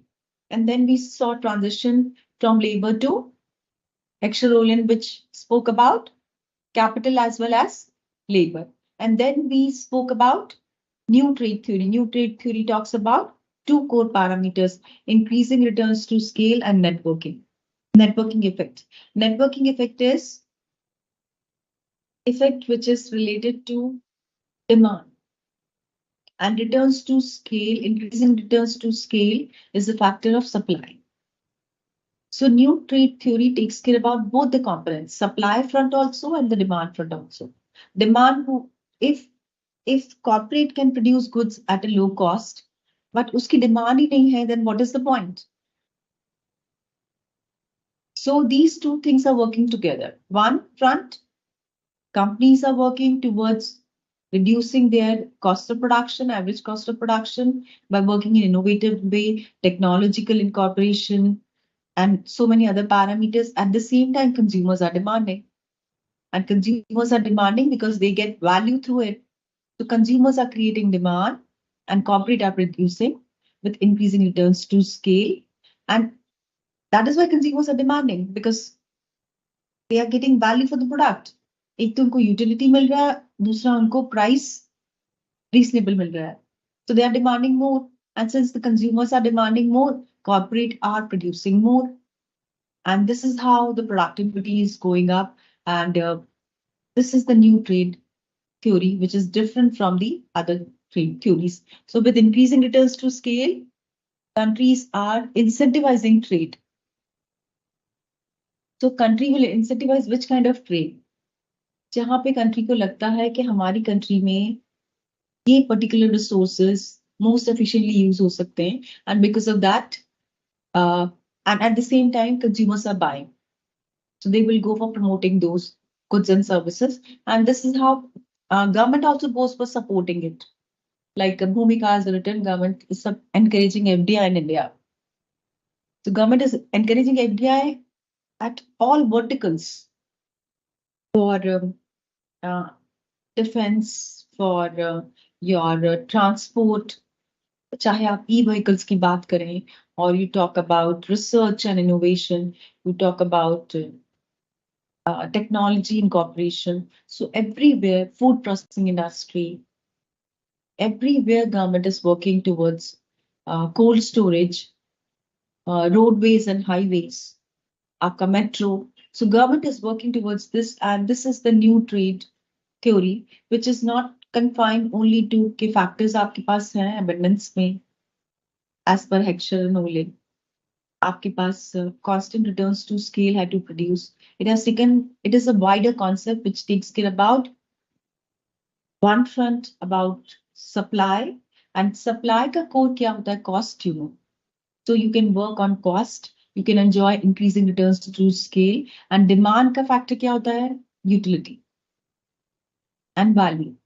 So people are getting utility, people are deriving value, and that is why, and they're getting at a price which they can afford. That is why this industry is booming. But what is the limitation of this industry? This particular way of new international trade theory? What is the limitation? You take textile industry, okay? Textile industry, because of this international trade. क्या हुआ textile industry में आपने देखा है? Because of international trade. If you go for new trade theory, what is happening? Which kind of products you see in the market today? अगर आप textile segment में देखें, कैसे products आप देखते हैं? Is it easy to find today वो जो handicrafts के products होते थे, embroidery products and others, handmade embroidery and others? You will not find that. What's happening? Textile industry may be only those industries are flourishing or doing well जिनके पास modern technology है, जिनके पास capital है, जिनके पास skilled workforce है. So what happens in this case in the new trade theory? Only those players will be sustaining. Within the industry also you will find certain players are doing well, certain are not doing well, or certain becomes totally obsolete and they are out of the market. So this is the limitation of new trade theory, which has become highly fragile because within industry also some sectors will do so well and some sectors will be out of the market. Yes, so that is why this is the limitation of this. Agar aap dekhein, the statement which says here, this one, the resulting intra-industry reallocation of market shares and productive resources are much more pronounced than inter-industry reallocation. मतलब textile versus readymade clothes में इतना change आपको नहीं मिलेगा जितना कि आपको with in textile industry में मिलेगा change because people are relying on more techno driven products. Hardly you find products which are handmade और वो बहुत expensive हो गए हैं आजकल. You cannot afford to buy those products because people are not deriving value and they cannot work on scale. Handloom के through handicraft item बनाते थे, they are very few in the market because handloom production cost is very high. Now big players have fabulous machines जिसमें cost बहुत कम है, production large scale में है, price obviously आपका कम है. People want that. That is why you see people today khadi के कपड़े इतने महंगे होते हैं because they are cotton clothes. But बाकी आप देखिए you get at a lower price today. And that is how the industry is performing. Okay, so that is the impact of so industries in this kind of new trade theory. जो big players होते हैं, their sustainability becomes easy, but small players के लिए it is a challenge. Yes, and for that, what is required? Then you require government support. Government should handhold them. If government is going to handhold them, by how government goes for handholding? By laying down some norms, some guidelines, some directions for other players. आपको business करना है, you have to take some 30% or 20% from these small players. तभी आप business कर सकते हो, otherwise आप business नहीं कर सकते. Then in that case, small players will also get protected. Otherwise, it is bound to happen that big players, through new trade theories, policies, sorry, through theories can gain and small players will lose. So policy intervention is very much important. So policy intervention can help to streamline or to reduce this gap. Is it clear? तो network effect आपसे मैंने share किया. Network effect is Apple से अच्छा example क्या हो सकता है? Piyush Goyal, who is the Commerce Minister of India, he has shared few days back that Apple is targeting manufacturing 25% of all its iPhone in India. 25% of all iPhones in India. That means manufacture करेंगे India में, export करेंगे all across the world. Why? Because Indians are also buying. And so that is network effect. And what is the scale? Increasing returns to scale because they are producing in huge scale in India. Unka cost of production less hai. That is why they are going to gain. So this is the example.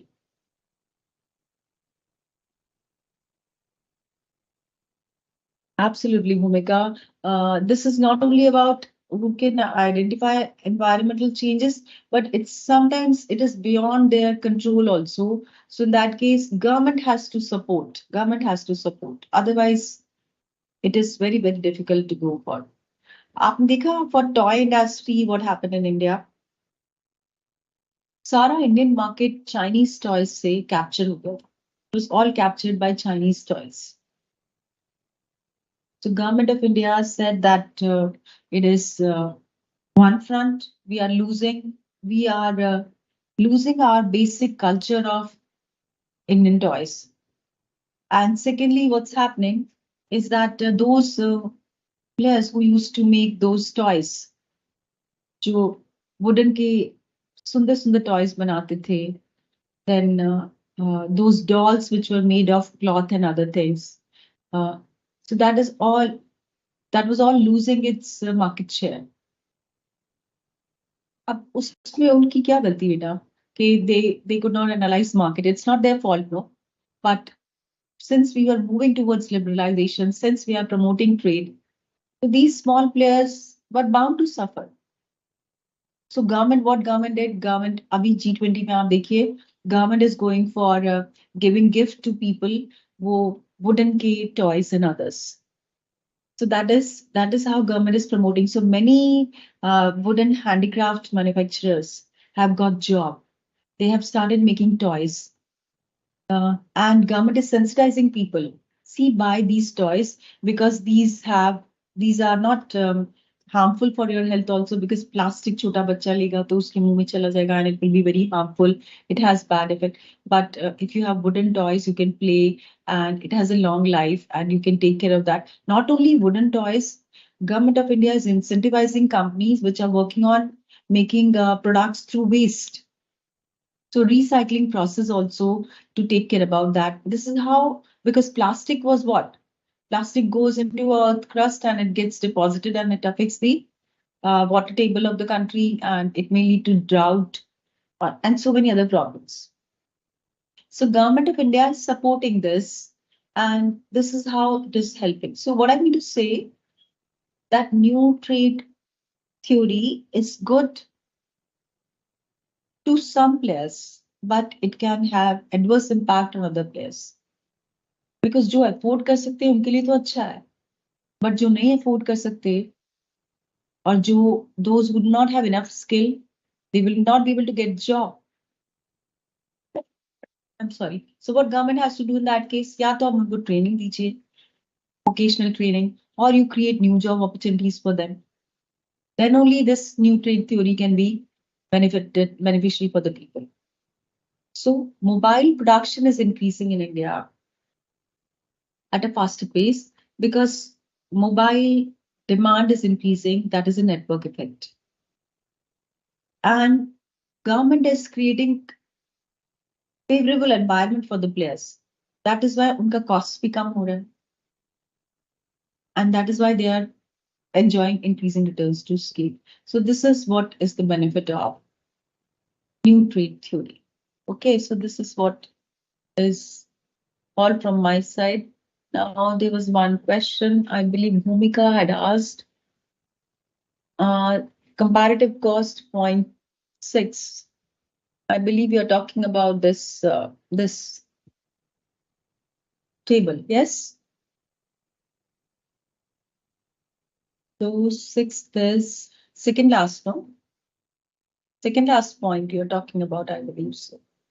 The second last point or the third, so second last point is does not provide the cause of difference in comparative advantage. Are you talking about this? Or you're talking about this, take into account the factor price differences? Omega, which one do you want to ask about? Acha, mercantile. Okay, I'll share mercantile also. Okay, so 1, 2, 3, 4, 5, and 6. Okay, sixth point, and this only you are talking about, I hope so. Okay, so attributes the difference in comparative advantage to differences in productive efficiency of workers. Attributes the differences in comparative advantage to differences in productive efficiency of workers. Okay, so attributes the difference in comparative advantage to differences in productive efficiency of workers is basically it wants to say that पूरा concentration इन्होंने जो दिया है efficiency of worker में दिया है, efficiency of worker के difference में, जैसे आपने देखा country A में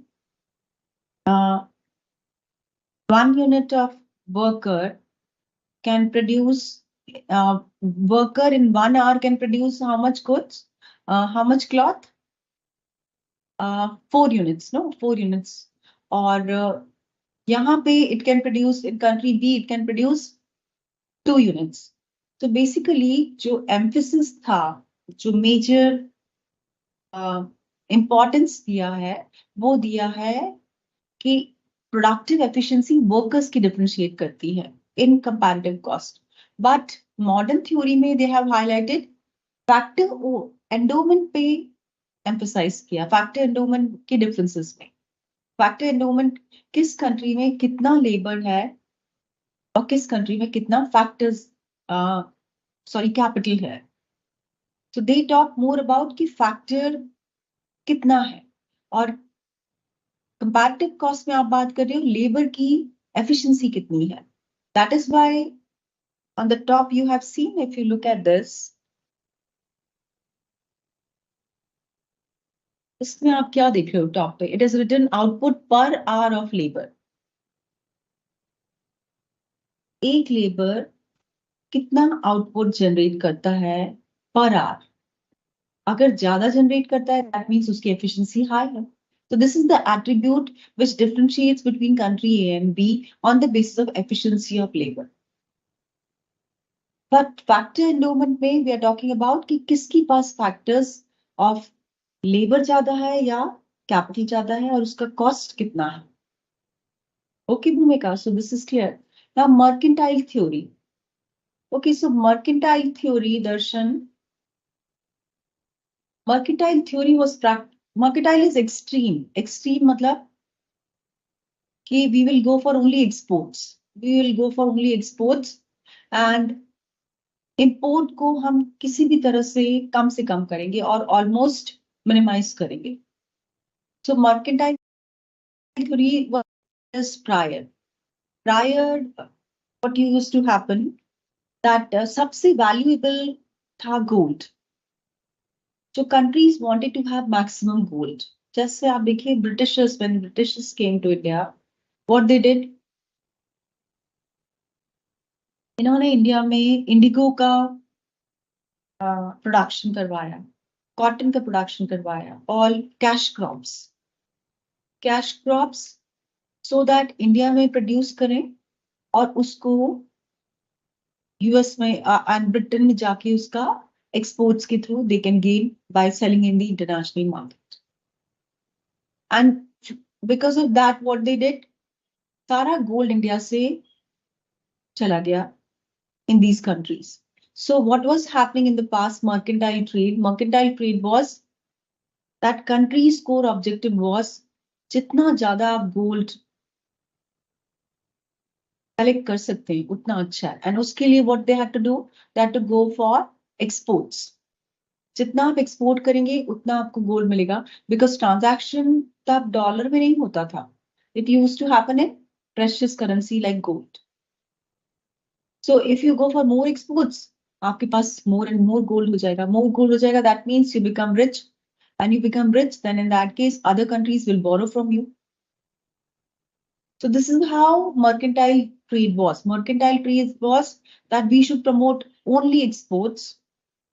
So what happened because of mercantile trade? बहुत ज़्यादा regionalism हो गया. The countries which could go for exports, only exports, वो रिच एंड रिच होती गई और जो कंट्रीज इंपोर्ट करती गई वो पुअर एंड पुअर होती गई. And this is how the gap increased. If you look at China also, China ने क्या स्ट्रैटेजी अडॉप्ट की? I have told you initially also, और अगर आपको पता है तो over the period of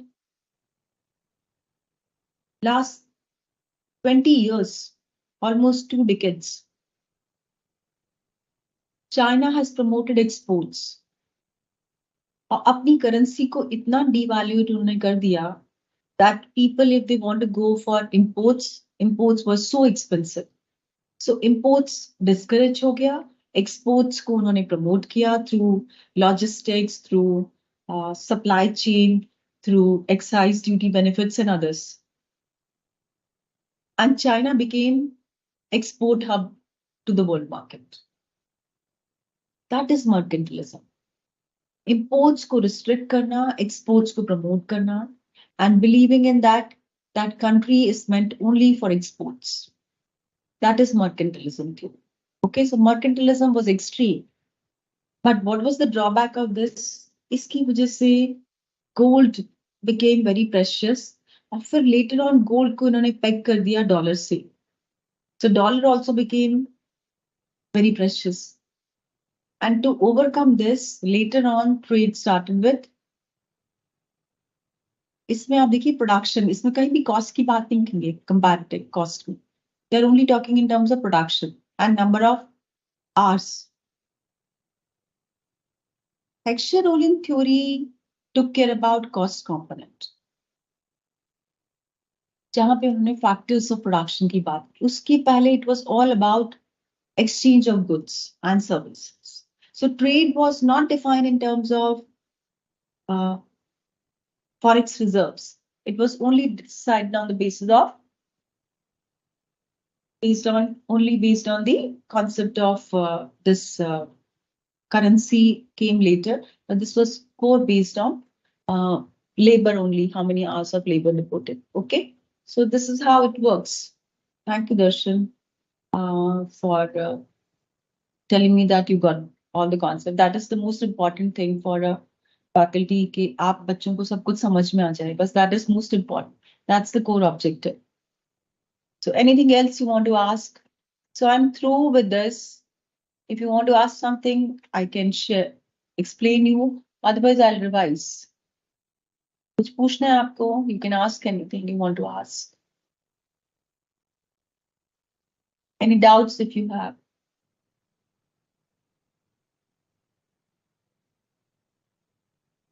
Okay, so since you're not asking, I'll just revise.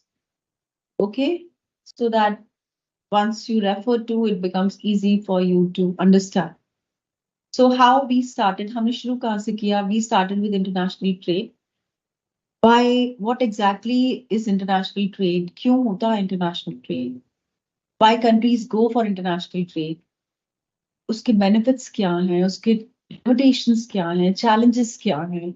How to overcome those challenges? Okay, so in this case,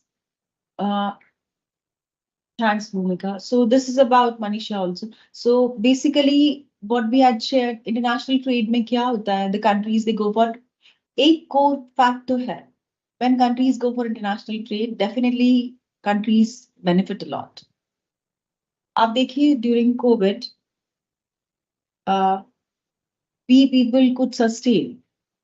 How come? Lockdown में भी हम sustain कर पाए. क्यों sustain कर पाए?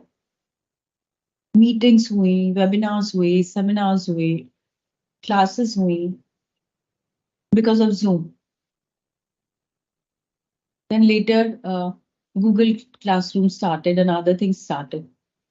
And so this was possible because of trade. अगर economies open नहीं होंगी, trade नहीं होगा, then in that case, how a country is going to sustain? Isn't it? So this is how it helps. So trade helps country to be on a better platform. चाहे वो US हो, चाहे वो India हो, हर country को trade का benefit मिलता है. तो आप देखिए US इज वेरी एक्सपेंसिव, वहां पे लेदर शूज बहुत एक्सपेंसिव है. But if you take it from India, if Indian people start exporting, then in that case it will be better for, and in US medicine is very expensive. So Indian doctors going over there, they do very well. So trade का benefit होता है. We in India have got best of the technology because of international trade. I'm interacting with you today because of technology only, isn't it? Otherwise, it would have been very difficult. And you are there from diverse corners of India. पता नहीं कहाँ से बच्चे connect होते हैं. And not only once, they can refer to n number of time also. अच्छा, Adam Smith. Okay, I'll share Adam Smith. Adam Smith spoke about absolute cost. Absolute cost means that country A is good in production of wheat and country B is good in production of cloth. So country A should exclusively produce wheat and country B should exclusively produce cloth. और उसमें केवल एक ही component उन्होंने लिया, that is labor. No capital, no cost, nothing. Labour कितना unit wheat का produce कर सकता है and लेबर कितना यूनिट क्लॉथ प्रोड्यूस कर सकता है. That means लेबर की एफिशिएंसी क्लॉथ प्रोडक्शन में कितनी है and wheat प्रोडक्शन में कितनी है.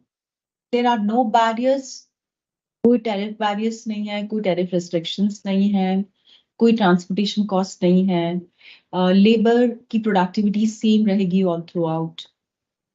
So these are some basic assumptions in this theory. Okay, so Adam Smith, I believe you want to discuss this. So इसमें कुछ नहीं है. Simple, we are talking about country A, 6 units of wheat produce कर सकती है. I don't know how to erase so. So 6 units of country A can produce 6 units of wheat. And it can produce 4 units of cloth. This is country A. Country B can go for producing 1 unit of wheat and 5 units of cloth. अब country B के लिए अगर आप देखें, it is beneficial to produce wheat, cloth. So country B cloth produce करेगी, country A के लिए beneficial है to produce wheat. So country A wheat produce करेगी. अब now country A is producing wheat, तो इसको cloth चाहिए. So this country A will go for buying it from B. Country A will say to B, आप मुझे cloth दे दो, I'll give you wheat. So country B will get wheat and country A will get cloth. Now, if this trade would not had happened, उस case में country A के पास कितना cloth होता? 4 units of cloth. So country B, A wants to establish trade. जब उसको 4 units से ज्यादा cloth मिलेगा, तभी तो वो trade करेगा. So they'll say that country A will say, मुझे 6 units of cloth चाहिए country B से. So country B will say, okay, fine, I'll give you 6 units of cloth. But अगर country B को 5 units of cloth भी बनाना पड़ा, suppose 6 units of wheat बनाना पड़ा, then in that case, how many hours it had to devote? It had to devote 1 घंटे में 1 unit of wheat. 6 घंटे में 6 units of wheat मिलता है इसको. So country B, if not producing wheat, 6 hours devote करेगी, तो कितना units of cloth बनेगा?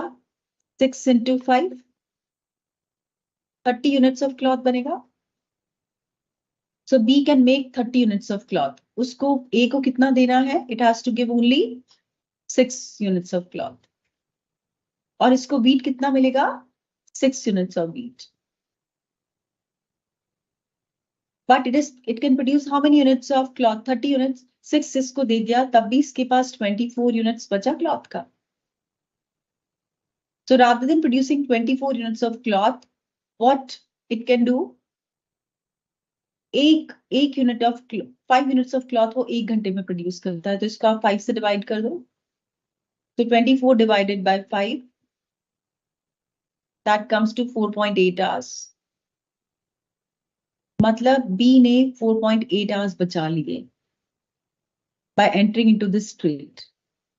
और A ने how much A has gained? A के पास 2 additional unit of cloth आ गया. How much time A had to devote, labor hours had to devote for production of 2 additional unit of cloth? 1 unit of cloth 1 hour में 4 units of cloth बनाता है. That means half an hour more. अगर वो half an hour devote करता है यहाँ पे wheat में, तो that can produce more wheat. That means A will be gaining 3 more units of wheat. So A will be gaining, B will be gaining. And this is how absolute cost benefit trade theory works. Darshan, is it clear?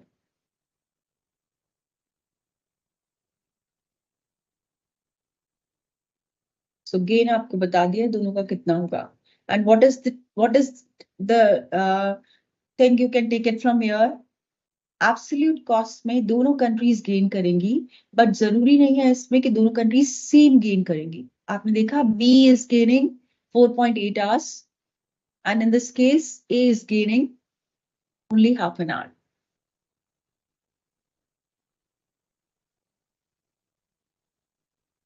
Only Abhishek Adam Smith theory में केवल 2 ही goods होंगे. चाहे आप wheat cloth ले लो, चाहे आप mobile और cloth ले लो, और दो ही कंट्रीज होंगी और एक लेबर होगा. Production factor of production will be only labour. आप कैपिटल की बात नहीं कर रहे हैं, आप टेक्नोलॉजी की बात नहीं कर रहे हैं, you are not talking about anything else, you are only talking about labour. Commodity आप चेंज कर दो, minimum commodities you can take minimum और maximum you will take two only.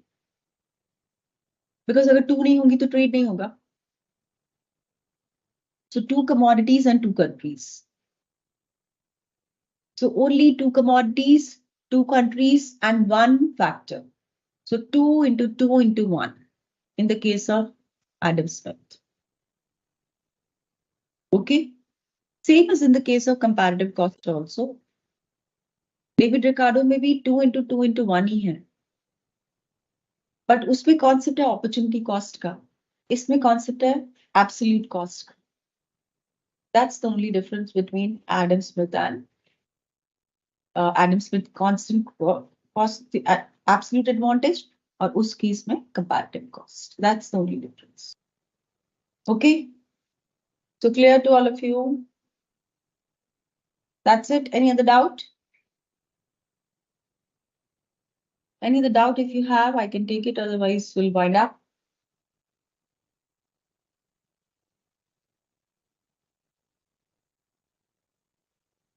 I hope you have understood. Constant scale. Constant scale, याद रखिए. This is about constant scale and labor only efficiency. Absolute and comparative cost. But Heckscher-Rollin has spoken about capital and labor. Or new trade theory is also talking about technology. Technology की बात नहीं करी है इन लोगों ने. They have, but new trade theory talks about technology also. That is why they have gained through technology also. Okay. Okay then. Thank you. Take care. Bless you all. Bye.